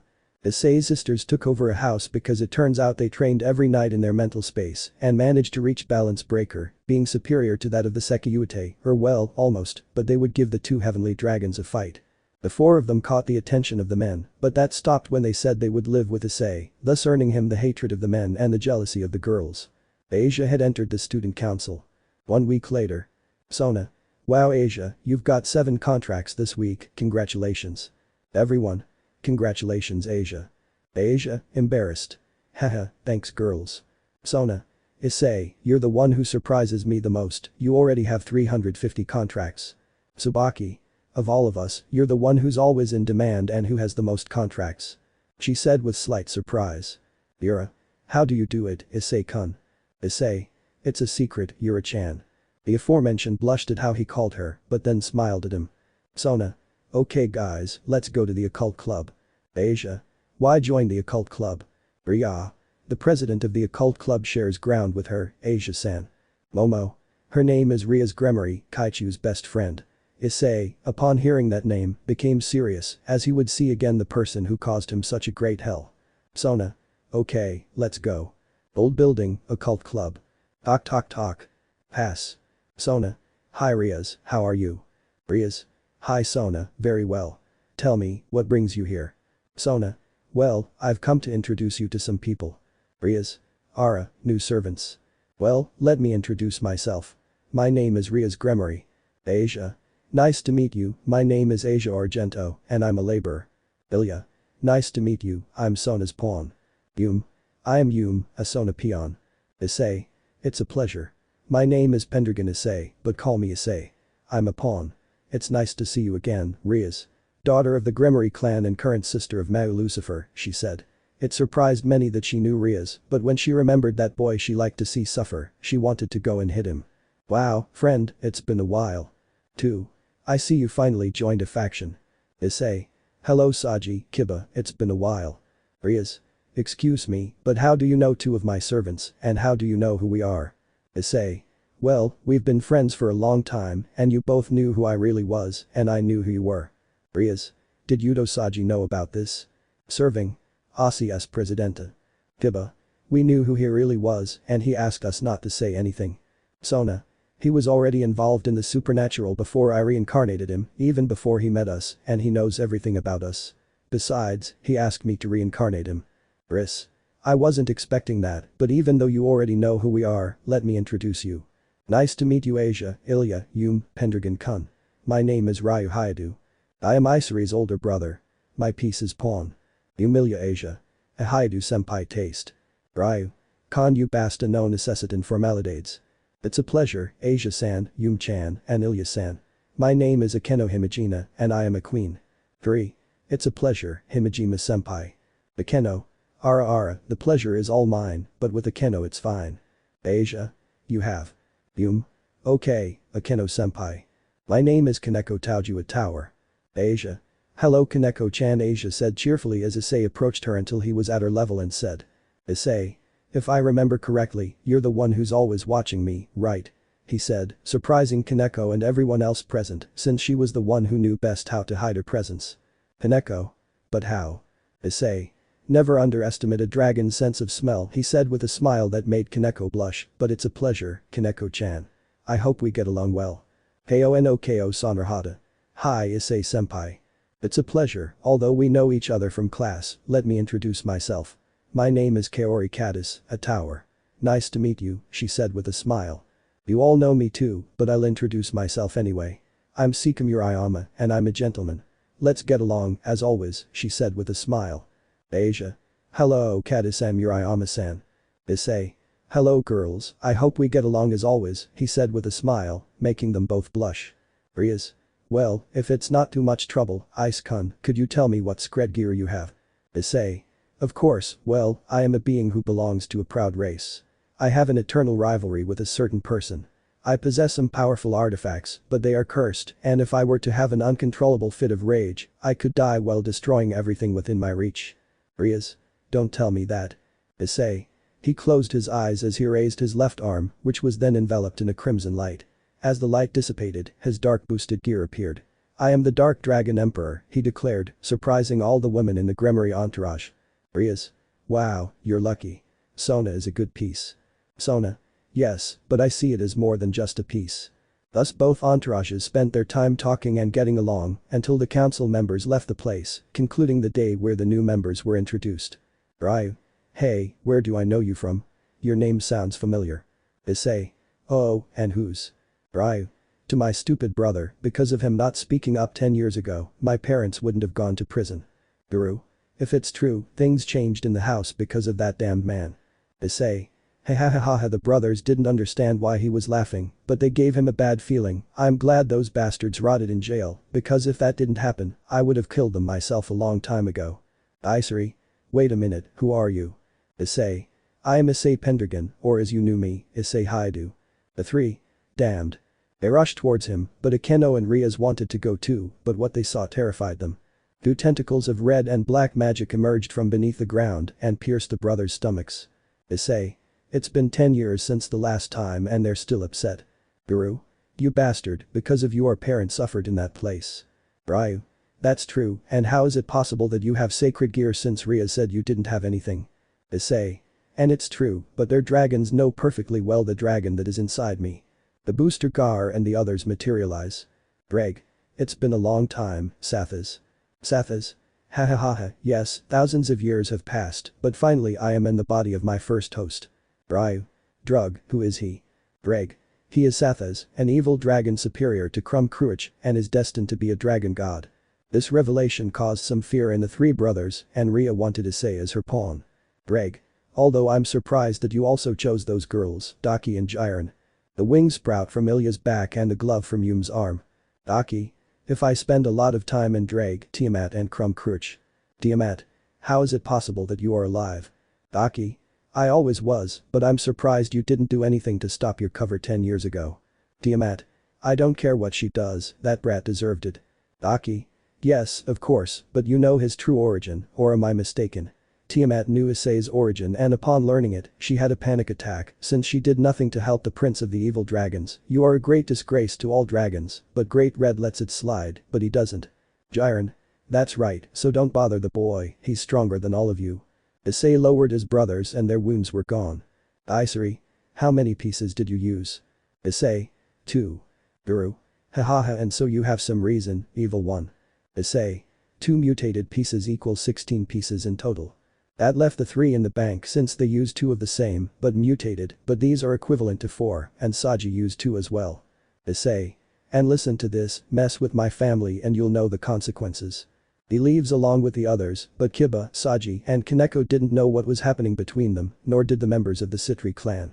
But Issei is so angry that he awakens another power from each of his sacred gear armors.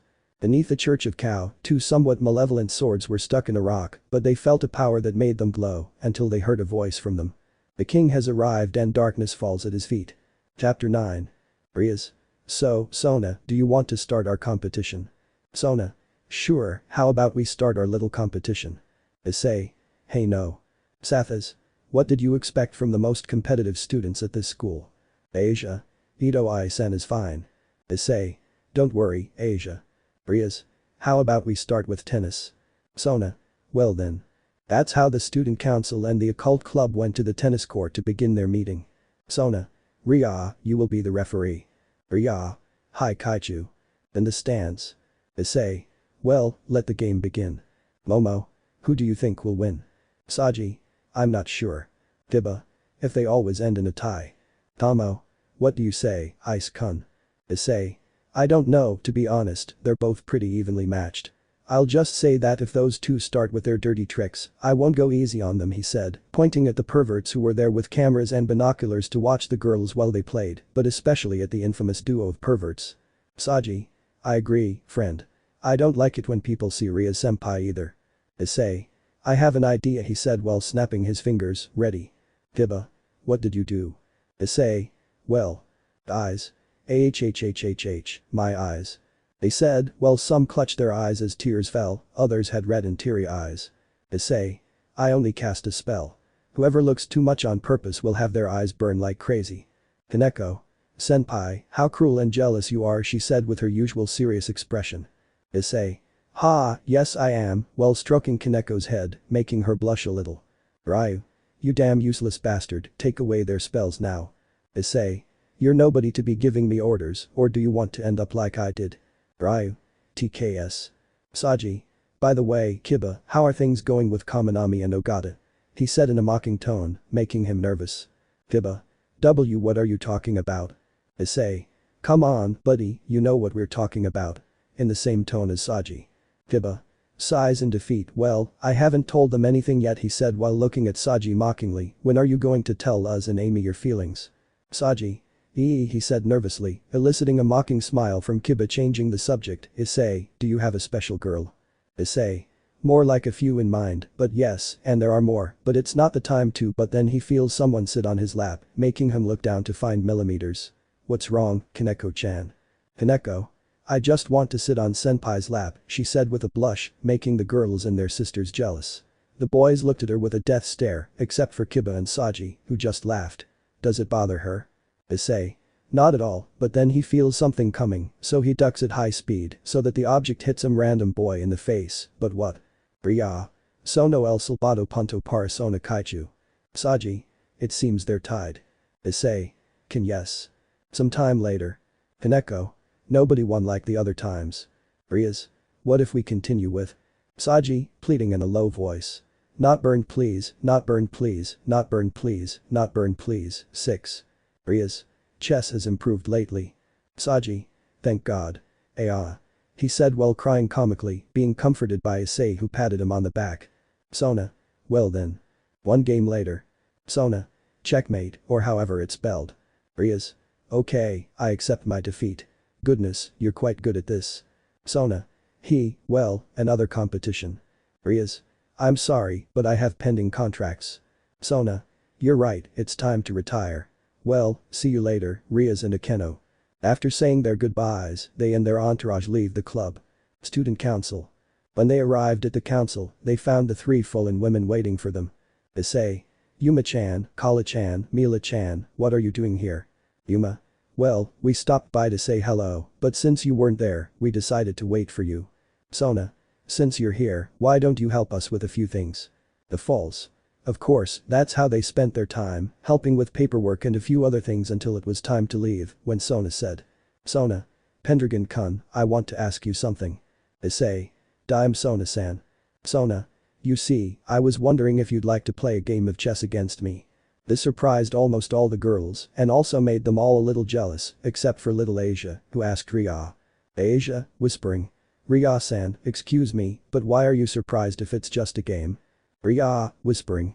You see, Asia, as you know, the elders of the demonic council are in charge of betrothing different heirs from different families, just to maintain the bloodline. Tomo. But Kaichu has a way of making a commitment, and that's if someone beats him at chess. Asia, whispering. So if I-san wins. Ria, whispering. If they were to get engaged. Tsubaki. Kaichu, are you sure? She whispered in his ear, worried and jealous at the same time that Issei would beat her. Sona. Yes, I'm sure. Besides, it's just a test, she replied to her queen. Although if she wins, it wouldn't be so bad. And what do you say, Pendragon-kun? The latter just stood there thinking. Issei. A game? But isn't that how she gets engaged? Arthas. But you can't deny that you wouldn't like it. Issei. Yes, but why is she doing it? I understand now, but I want her to say it to my face. Are you sure? I've never lost before, she said with a challenging smile. Sona. Me neither, she said with a confident smile. At that, Issei got up from his seat and went over to Sona, grabbing her chin and lifting her head, making her blush. Pendragon-kun. Issei. What's up, so tan? Sona, embarrassed. What are you saying? Why did you call me? Issei. Girls, can you leave me alone with Sona, please? The others. But. Sona. Please listen. The girls reluctantly left the place, some with adorable pouts like Momo, Asia, Haruko, and Tsubaki. As Issei closed the door, he put up a barrier to prevent anyone else from entering. Issei. Fine, Sona, why don't you tell me the real reason why you want me to play the game? Sona. What are you talking about? Issei. Come on, don't lie. I know that's your way of getting married. Tell me, why are you challenging me? Do you want to make fun of me? He said somewhat seriously. Sona. And no, it's that. Issei. So you just want to show off your intelligence. Sona. It's because I like you. She shouted, then covered her mouth in embarrassment.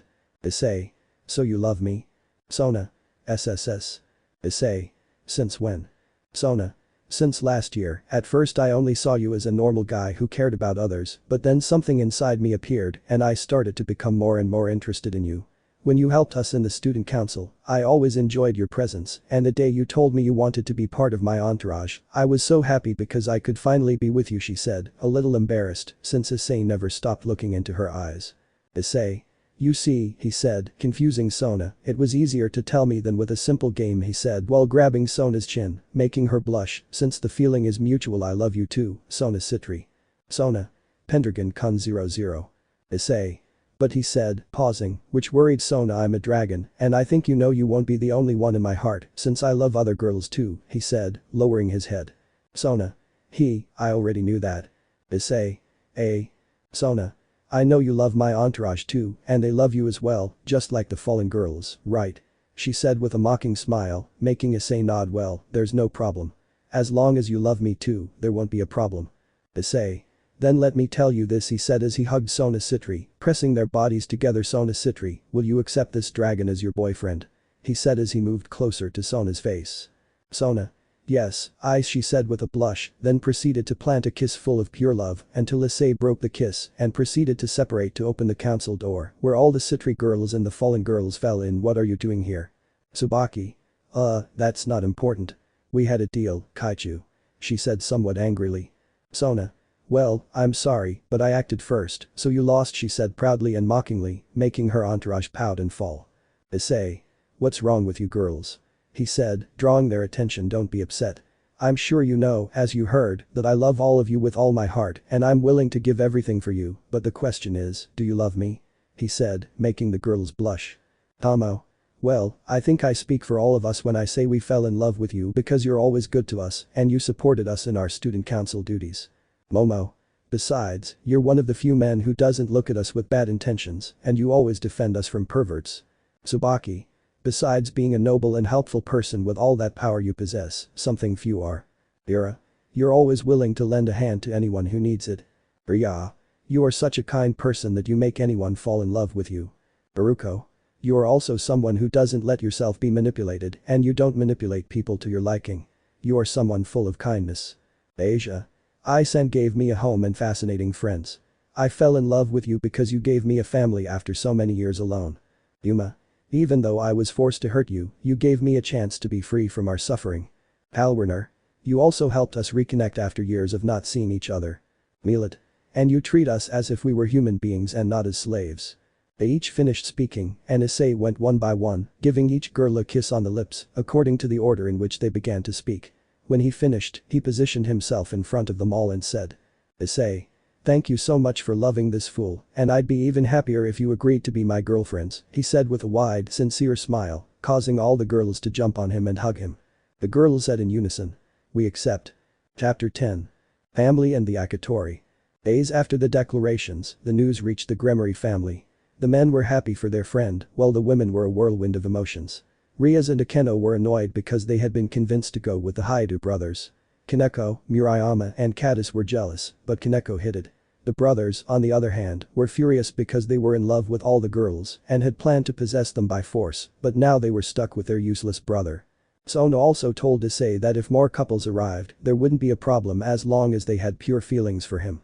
The council activities were the same as always, except that whenever Issei went out on patrol alone with Momo, Tomo, or Raruko, they would usually take him to an alley where no one could see them to kiss the brunette passionately.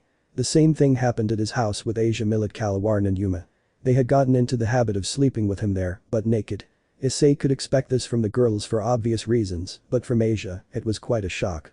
In the council room, the other girls sometimes took advantage of the brunette to kiss him, as was the case with Sona and Yura, but with Tsubaki and Ria, they would always seduce him, but he would return the favor with even more intensity, causing them to have nosebleeds.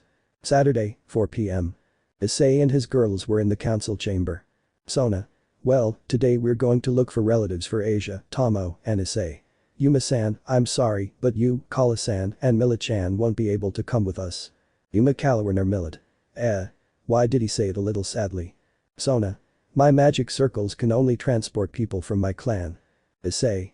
Don't worry, Kaichu, there's a solution for that, he said, drawing everyone's attention. I'll take you. After all, it's not the first time I've been there. Momo. You've been there before, Ice-kun. Issei. I usually went there to relax in the hot springs they have or to talk to the master of the familiars. Tsubaki. Do you know the master of the familiars? She said, surprised like the others. Issei. Of course, well, how about we go? He said as he teleported to a forest with a red sky. Well, we're here. Well, Ice-kun, so you joined the demons. They were all looking for the source of the voice, but they saw Issei looking towards a tree branch where he saw a man with brown hair and a blue cap. Issei. What can I say? In the end, I had to choose a side. By the way, it's been a while, master, he commented happily while bumping fists with the guardian. Teacher. If that's true, tell me which family member you're looking for. Tomo. I'm looking for a quick one. Asia. I'm adorable. Issei. I'll look for mine if you don't mind. Teacher. Of course we'll go. The rest of you, please follow me, lest you be attacked, he said as they left with the girls. Issei. Well, time to look, he said as he slowly walked away in search of a familiar, but then he came across a faint light and upon seeing it, he was surprised. This is it. He said in surprise, taking out a small box and putting what he found inside and transporting it to his home. After that, he arrived at a cave where he found a dark blue dragon sleeping, but he rubbed the dragon's head, causing it to wake up from the touch. Hello, how have you been? Dragon. Issei. He said as he stood up. Issei. Who's the smallest? He said with a bit of joy. Dragon. Issei, she said happily as a glow enveloped her, revealing a blue-haired girl in a military uniform, who then rushed to hug him. Issei. Hello Tiamat, it's been a while, how have you been? Tiamat. Well, but why sniff sniff, why do you smell more like a demon than usual? She said analytically. Issei. Well, I joined them, but he received a smack from Tiamat and that's because. Tiamat. Are you seriously stupid? How could you even think that? They'll just use you as a weapon. Issei. Not all clans are the same. I analyzed each clan and joined a safe one. Tiamat. Which? Issei. Al Sitri Claro. Tiamat. Well, they do treat their servants well. Good, I'll be more at ease about that. But what brought you here? Issei. Well, we're looking for relatives and I came to say hello. Tiamat. She comes looking for relatives. This is my chance. Tell me, don't you want me to be your relative? Issei. Hold on. Tiamat. I have no problem as long as it's you, she said in a sweet tone. Issei. Okay, then he made the contract, turning her into his familiar. Well, now you're my. Tiamat. All set, now we're ready. Issei. Tiamat, why? Tiamat. Because I love you, Issei. I've loved you since the day we met.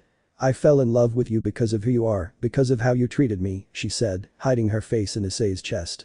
Issei. Is that true? He said, still surprised by the kiss. Tiamat. Yes, that's why I kissed you, because I really like you a lot, she said, her face completely red. Issei. But I have more partners, are you sure that? Tiamat. Yes, I'm sure you know, when you arrived a moment ago I knew from your scent that you already had other partners, but that doesn't matter to me, as long as you love me, she said with a tear falling from her eye. Issei. Then he said, pulling her from his chest and placing her in front of him, Tiamat, would you accept me as your boyfriend? He asked, to which Tiamat simply threw herself at him and kissed him passionately. Tiamat. Does that answer your question? Issei. If my beautiful dragon does, he said, caressing her back. Issei. Well, how about we go join the others? Tiamat. Yes, she said, so that they both could leave and join the others. Upon arriving, they met the other girls and the teacher. Issei. Girls, I'm back. Sona. Ah, Ice-kun, that's nice, but then she notices the Tiamat is very close to her arm, pressing her breasts against it, making her jealous of Issei. Issei. Calm down, Sona-chan, she's my friend from around here. Tiamat. Good afternoon, Sitri and fallen demons. My name is Tiamat, the Dragon Queen of Karma and the most powerful Dragon Queen there is, and I'm also Ice-kun's partner. She said, surprising the girls and making the others jealous, but then Sona went to Tiamat. Sona. Do you have a moment please? She said as they moved away a little to talk. Momo. I wonder if Kaichu has taken her. Issei. Surely to show who's the alpha of the harem. Well girls, did you get your relatives? Tomo. I found this one, he said, summoning his familiar. And a familiar like a lion but with purple fire on its back. Tomo. This is my relative, his name is Carbon. In hers it was like a kind of eagle, but one that could multiply and grow larger. Issei.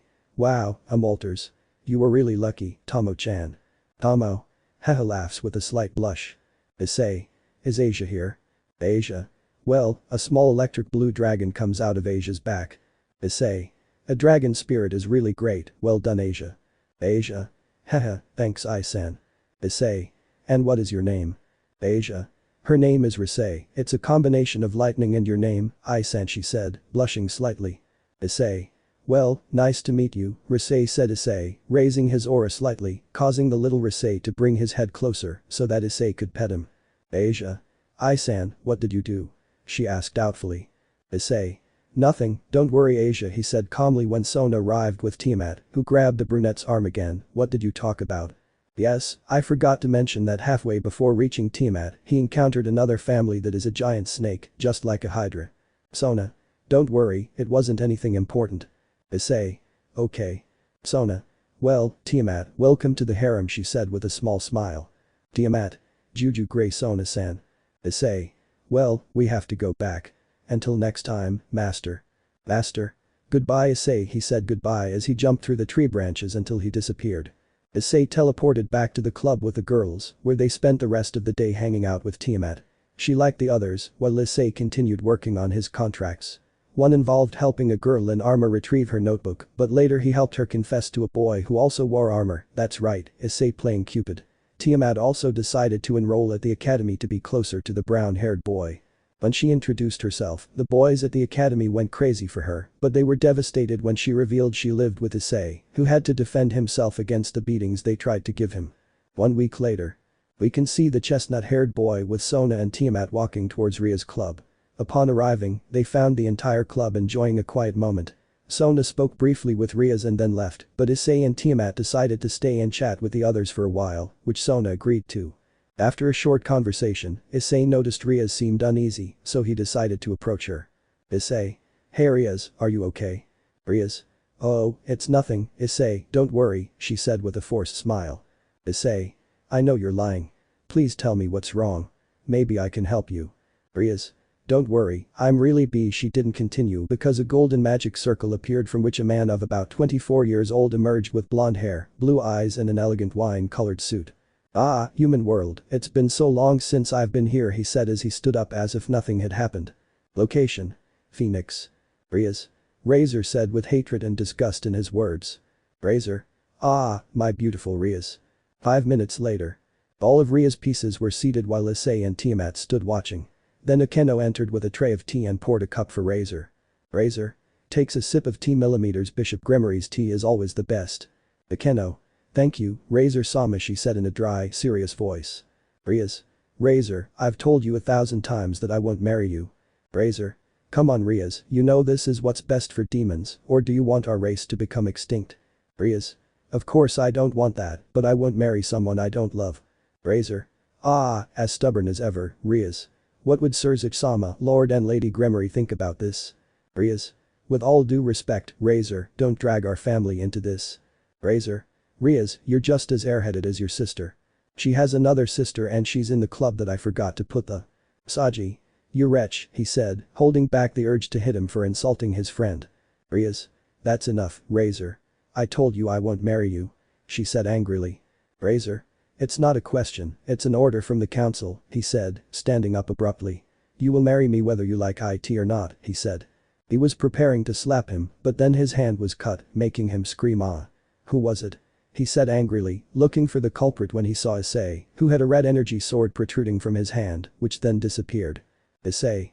Didn't they tell you that a man never raises his hand to a woman? Rias. Issei. Razor. You damn low class, how dare you challenge the great Razor Phoenix? He shouted arrogantly. Issei. This Yakitori is challenging you, deserve it for being a jerk. Razor. You bastard, you'll pay for that. He said as he created a fireball and sent it at the brunette, who felt the impact of it. Haha, that'll teach him, huh? Through the smoke, Issei could be seen without a scratch. Issei. That's it, what a disappointment, he said as he lunged and landed a punch on his face, sending him flying. Just as he was about to launch another attack, a presence made itself known. Yes, both fathers. Ria. Grayfia 1 Sama. Razor. TSK, what's the queen of the Mau, Lucifer, doing here? Grayfia. I've come to prevent this kind of conflict, young Razor. And you, looking at Issei, don't need to get involved in this mess. Issei, I'm sorry miss. It wasn't my intention to cause this, but please understand that I wasn't going to let that guy over there pointing at Razor get away with messing with my friend Alyssa. Grayfia. Don't worry, young man, I understand, but please remain calmer. She said in a calmer voice, to which Issei nodded. And you, young Razor, I have a message from Lord Gremory and Phoenix, as well as one from Sirzechs Sama. Razor Rias. Message. Grayfia. Since Rias Sama does not wish to marry, and with the authorization of the Gremory and Phoenix patriarchs, as well as Sirzechs Sama, a rating game will be held so that Rias Sama can cancel her engagement. Do you agree? Rias. I accept. Razor. Ha, a rating game. I haven't lost any so far. Tell me, are those all your pieces? They look weak. Bakissa. No, Issei-kun and the girl with light blue hair belong to Sona's nobility. Razor. Ha, Sona sure has bad taste, reviving a mere human who probably hasn't even awakened his sacred gear, he said arrogantly, annoying Tiamat. As for the girl, she doesn't look bad at all. Hey, beautiful, don't you want to come with a real man? He said arrogantly. Tiamat. Ha, let me tell you, my Ice is more of a man than you. Razor. Hey, kid, look, this is what you'll never have, he said, summoning a magic circle from which 15 beautiful women emerged. But most of them had a look of fear, since they were feeling an aura of death coming from Issei, except for one who was a blonde in a dress who looked at Razor with complete contempt. Razor. This is what you'll never have, Yubaluna, he said, calling to a purple-haired girl who approached fearfully, although she didn't show it, Issei noticed. Yubaluna. Yes. Razor Sama, the girl said, and then Razor grabbed her by the waist and proceeded to kiss her while fondling her breasts. After 10 seconds, Razor broke the kiss but continued to caress Yubaluna's breasts. Please stop, I don't want any more, the girl thought desperately. Issei. What a disgusting fellow. You have a fiancé and you unleash your lust on a woman against her will. Besides, I already have a harem, but I don't go overboard like you bird brain. Razor. TSK, you're getting on my nerves. Look, teach her a lesson.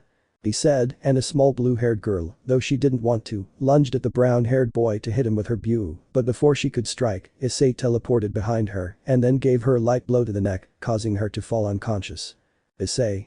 You're a coward, he said, carrying the girl, sending a girl to do your job. What a pathetic little man you are, Razor. Razor.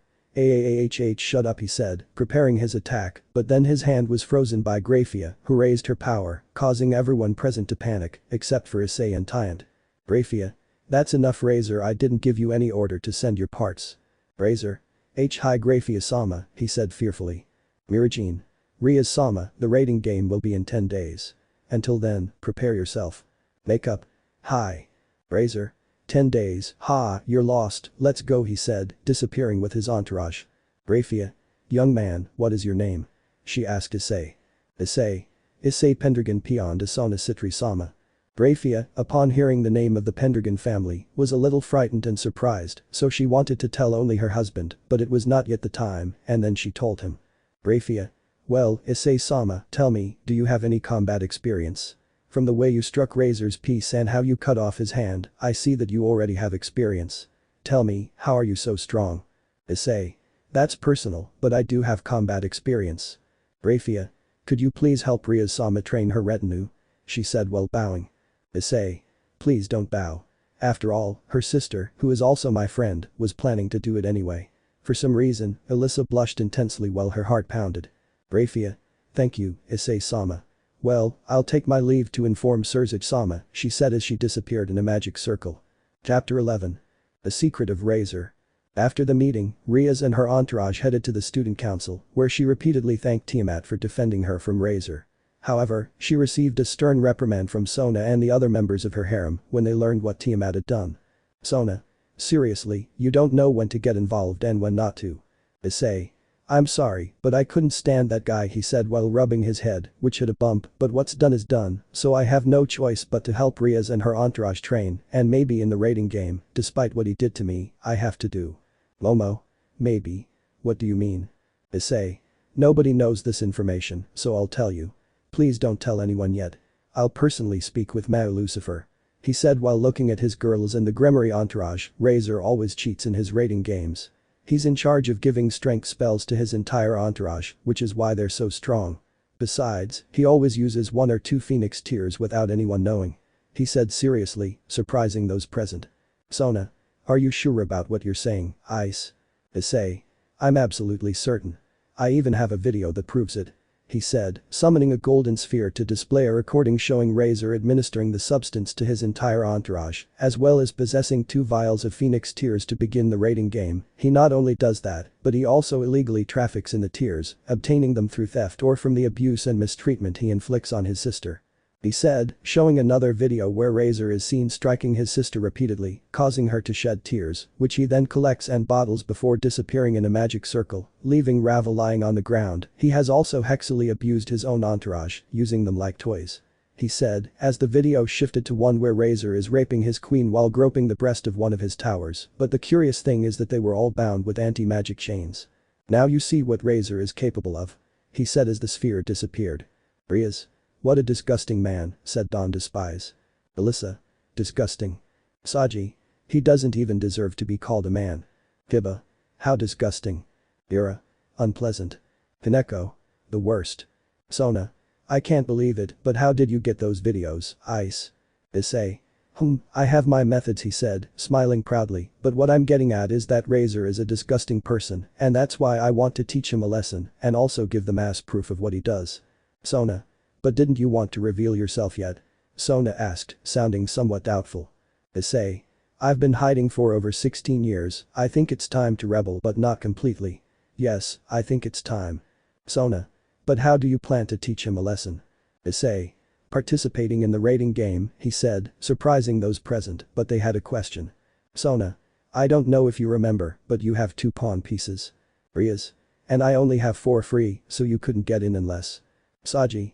Alright, Buchu, I have no problem with Issei taking my place, said the blonde. Besides, if that teaches that wretch a lesson. Issei. Ara, giving up on participating just so he gets a lesson is a noble thing to do, my friend, but that won't be necessary, he said, confusing those present as he approached Saji and whispered in his ear. Besides, I know you want to punch him in the face for how he treated Riss earlier, right? He said mockingly, making Saji blush slightly. Saji.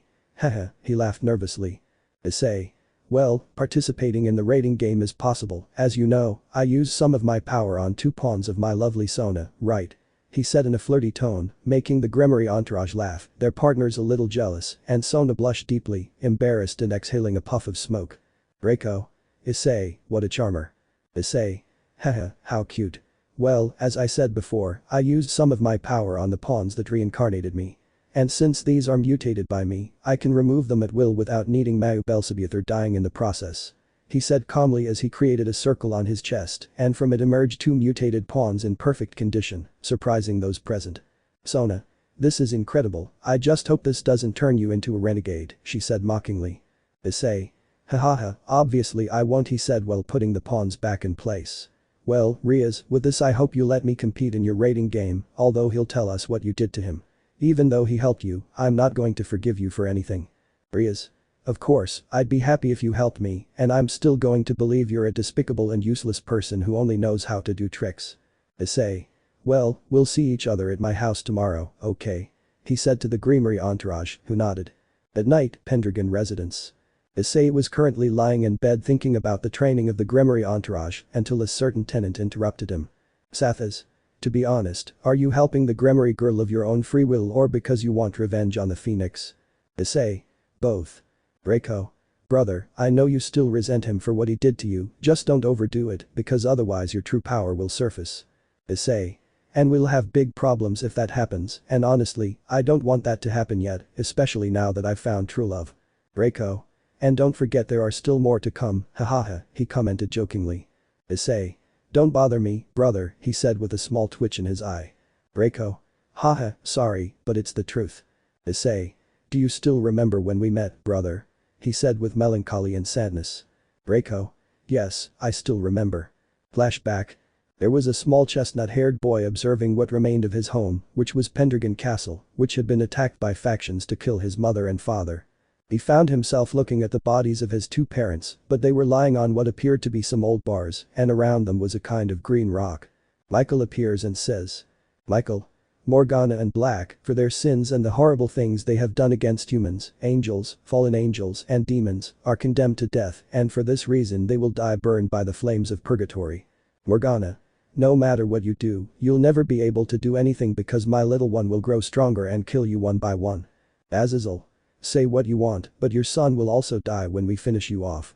So the three leaders whip some sticks and the rocks explode, setting the two of them on fire. Morgana gazed at the sky as she was consumed by the flames of purgatory. Morgana.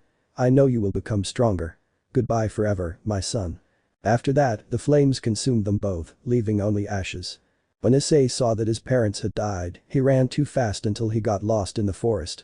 He stopped and began to cry uncontrollably because he had lost his father and many friends. Issei. I won't let them take me away from my parents, and for that reason, I will reunite with them. Then flashback. Issei. Yes, those were hard times back then, thousands of years ago. Breako. Yes, comrade, I agree, but we must move on. Issei. You're right, brother, you're right. Breako. It's best if you rest. Tomorrow you'll begin training the Gremory girl. Despite what another family did to you, this is still your chance to prove how powerful you are. Issei. You're right, he said as he lay back down on his bed. Rest well, brother. Breako. Likewise, brother. Chapter 12. Preparing for the game. The next day, Issei met up with the Gremory group at the Occult Research Club, and then they teleported to the bottom of a mountain, which they had to climb with heavy backpacks to reach the top. Everyone except Issei, who was flying with his dragon wings. Alyssa. Ice, why do we have to climb with weight and you just fly? She said with intrigue. Issei. Because you're the weak ones, not me, he said jokingly, making the Gremory group sweat a little. Saji, Kaneko. But hey, that's what this little trip is for, to make you strong, he said with a smile. But my training isn't to be taken lightly, got it? He said with a sinister smile, scaring everyone. Gremory group. Why yes, they said nervously, continuing their walk.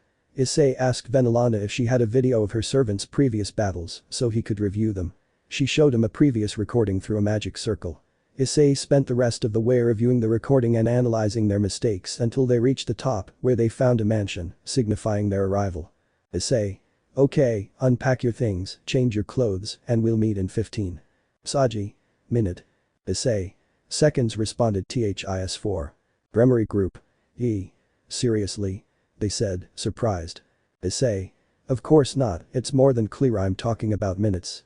Of course, you only have 14 minutes left now, so hurry up, time is money. He said, clapping his hands to hurry the others along, who quickly went to change and unpack. 15 minutes later. Everyone was standing in a row wearing their academy sports uniforms, with Issei at the front. Issei. Well, before we begin, tell me, Murayama-san, Kata-san. When I watched the previous matches, I noticed you weren't present, so I think you're new to this, right? I asked, and they nodded. Do you have any kind of sacred gear? Muralama.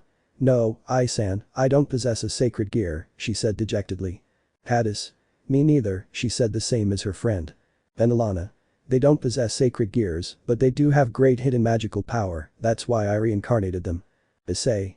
I see, well, now I'll tell you what to train on Kiba, you're fast and have very good swordsmanship, but speed isn't everything, and as for strength, let's just say it's not enough. So your training will focus on increasing your strength and endurance, as well as improving your sacred gear's abilities. Understood? Kiba. Sure, buddy. Issei. Saji, you're just like Kiba. You're fast and agile, and from what I heard when you promoted, you use the knight's gear, but you're lacking in strength. You're already doing well in magic thanks to having one of Vitra's pieces, so you'll receive the same training as Kiba. You'll improve your strength and endurance, and with Drake's help, we'll teach you how to better control your sacred gear. Saji. Okay, buddy. Issei. Kaneko, you're the opposite of Kiba and Saji. You lack the speed to dodge attacks and sometimes take them head-on. Of course, your stamina helps you withstand them, but that won't always be the case. So you learn to dodge attacks properly and increase your speed, as well as hone your strength and stamina. Kaneko. Hi senpai. Issei. Akeno, being a hybrid between a demon and a fallen angel, I understand you can wield sacred lightning, so your training will focus on perfecting your lightning powers. Akeno. I understand. I won't disappoint you or my father. Issei. I hope so, Murayama and Caddis. Since you're new, you'll receive the same training as Kiba, Saji, and Kaneko, and you'll also train in magic with before he could finish, a blue-haired girl in military attire appeared from a magic circle.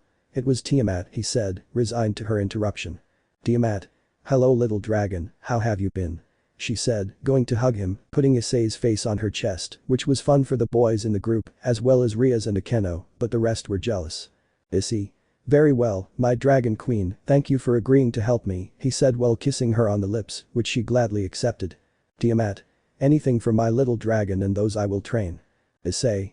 You will train them, he said, pointing at Caddis and Murayama. Please teach them what you know about magic. Tiamat. Well, girls, I'll train you in magic. Murayama Caddis. Hi Tiamat-sensei, they both said, bowing. Issei. Alright, finally, Rias and Alyssa will train their minds and strategic abilities. As queen and king respectively, they must keep a cool head in all kinds of situations. That's why they will learn strategy and also practice hand-to-hand combat. They must not always rely on magic, understood? Alyssa. Yes, Issei. Issei. Okay, let's begin with the training. At first, the training was complicated, but as the days passed, everyone got used to it until they improved acceptably. Kiba became stronger thanks to the gravity seals they trained with daily. Saji, like Kiba, exponentially increased his strength and also learned to control his sacred gear. Kaneko became faster thanks to the constant training Issei gave her. Murayama and Caddis learned to wield magic with Tiamat's help. Akeno improved her lightning powers, and Rias and Alyssa learned more about strategy and hand-to-hand combat. At 10:11 p.m. It was already night while everyone slept. Issei could be seen outside the building, lying on the ground while looking at the stars. What are you doing up at this hour? Said a female voice which Issei immediately recognized. Issei. The same goes for you, he said calmly without taking his eyes off the sky, but to answer your question, I simply couldn't sleep, so I went out to contemplate the beautiful starry night, he said without taking his eyes off the night. Do you mind if I come with you? The doubtful voice asked. Issei. Go ahead, said the chestnut-haired boy without taking his eyes off the sky until he felt someone lie down next to him to stare at him intently. Tell me why you're still awake, Alyssa. Alyssa. Just like you, I couldn't sleep so I decided to go out for some fresh air, said the now identified. Issei. Are you worried about your sister and tomorrow's battle? The brunette asked, looking intently at her, to which she nodded. Alyssa. It's not easy being the heir to a demon clan, you know. Everyone only sees me for that, for my last name, she said somewhat dejectedly, catching Issei's attention. The fact that I'm an heir to the 72 demonic pillars means everyone will try to marry me just for my title and not for who I truly want to be, she said with a sad look. Where do they want me to go? I'm just the Gremory heiress and what happens to me happens to my clan. Issei. And your brother didn't do anything about it? He asked doubtfully. Alyssa. In fact, he did everything he could to help me, even my parents, but unfortunately the Demon Council prevents it since they are the highest authority in the underworld, she said angrily as she sat on the ground. Of course, out of the 10, only 5 are against what my brother did. The other 5 fully support him, but unfortunately, things always turn out the other way around, she said with a tear falling down her cheek. I just wish they would see me for who I am and not for what I have, she said sadly, more tears streaming down her face, but then she felt the brunette get up and give her a comforting hug. Issei. Let me tell you something, I don't care about titles, riches, or anything like that. I only care about you for who you are, Alyssa. You're beautiful, intelligent, cheerful, generous, and understanding with your servants.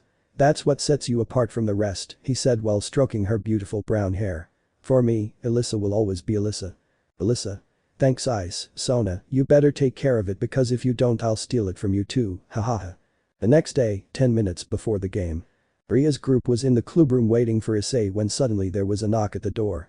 Upon opening it, she realized it was Sona, Tsubaki, Tiamat, and Issei, who was wearing his battle clothes. Rias. It's good that you're here, I said as she approached the chestnut-haired man. Ryu. Yeah, it was time useless. Issei. Well, I said I'd help you, right? He said with a smile while thinking, although it also serves as revenge against Yakitori. Sona. Well Rias, it's time for the exchange, said the Sitri, performing the piece swap with Issei, who first moved the 2 pawns to be exchanged. Afterward, a magic circle appeared, from which Grayfia emerged. Grayfia. Rias Sama, the raiding game is about to begin. When the time comes, the magic circle will teleport you to the battlefield. Rias nodded, then fixed her gaze on Issei, who was in the Gremory group. Issei Sama, not to be rude, but why are you in the Gremory group? Issei. Smiles amusedly, didn't I say it before? I think I'll help Rias not only in training, but also in the raiding game. Morahan. She was surprised, is she really going to do that? Issei. Yakitori always cheated in all his raiding games, he said, surprising the silver-haired girl. But Issei created a magic circle from which he took out a folder and then handed it to the maid, who took the envelope. I want you to give this to Mao Lucifer. Tell him to please open it after the game. Grayfia. Very well, Rias Sama. Please, the game is about to begin. Please prepare yourself. She said seriously, to which Rias nodded. Sona. We'll be in the VIP room watching the game, she said, then approached the brunette and grabbed his neck to kiss him lovingly, which he reciprocated. She broke the kiss, if you win, I promise I'll give you a reward, she said flirtatiously and playfully, exciting the brunette who gave a playful smile. Issei. Oh yeah. And what kind of surprise is that? Sona. Whispers in the brunette's ear, it's a secret, she said, then stepped back as Tsubaki also approached and kissed him tenderly. Tsubaki. Luckily, my love, she said with a warm smile, then returned to her king. Tiamat also approached and kissed him, only hers was a little hotter and more lustful. Tiamat. Go ahead and win, and show what happens when you provoke a dragon, she said with a smile. Issei. You can be sure of that, my beautiful dragon, he said as Tiamat left with the Sitri. It should be mentioned that the girls of the Gremory group were jealous, except for Rias and Akeno, who were very close to Saji. Grayfia. Well, I should also mention that Lucifer Sama will be watching the game, said the silver-haired woman, which surprised Venelana and Rias. Alyssa. So Oni Sama will be watching the game too, huh? She said somewhat seriously. Yuriyama. Oni Sama. She asked curiously, as did Caddis. Tiba. If the president and Rias senpai are younger sisters of Lucifer Sama, he said calmly, surprising the duo of friends. Caddis. Huh. The Mayu is your brother, president, and Rias senpai's. Alyssa. Rias. Yes. Issei. The red-haired demon, the crimson Satan Sirzechs Lucifer, he said somewhat seriously. Saji. He's the brother of our president and senpai. When the original Lucifer was killed in the ancient war, Sirzechs Sama took that position, said the blonde man with his eyes closed. Caddis. So that's why she's the heir to the Gremory clan. Caddis. I didn't know, but then the Gremory clan circle appeared, indicating that it was time. Grayfia. Rias Sama. Rias. Alyssa gets up from her seat, it's time, let's go, she said as the whole Gremory group and Issei walked to the circle, stopping in the. Sona. Good luck, Rias Ice-kun. Tsubaki. Animos. Tiamat. Good luck, guys. The girls cheered so that each of the members could then be transported one by one to the field of. Let me know in the comments below if you guys want the next part. Also check out my other video that has been shown and left. Thank you for watching. If you enjoyed this video, please like and share this video. And have a fantastic day. Bye.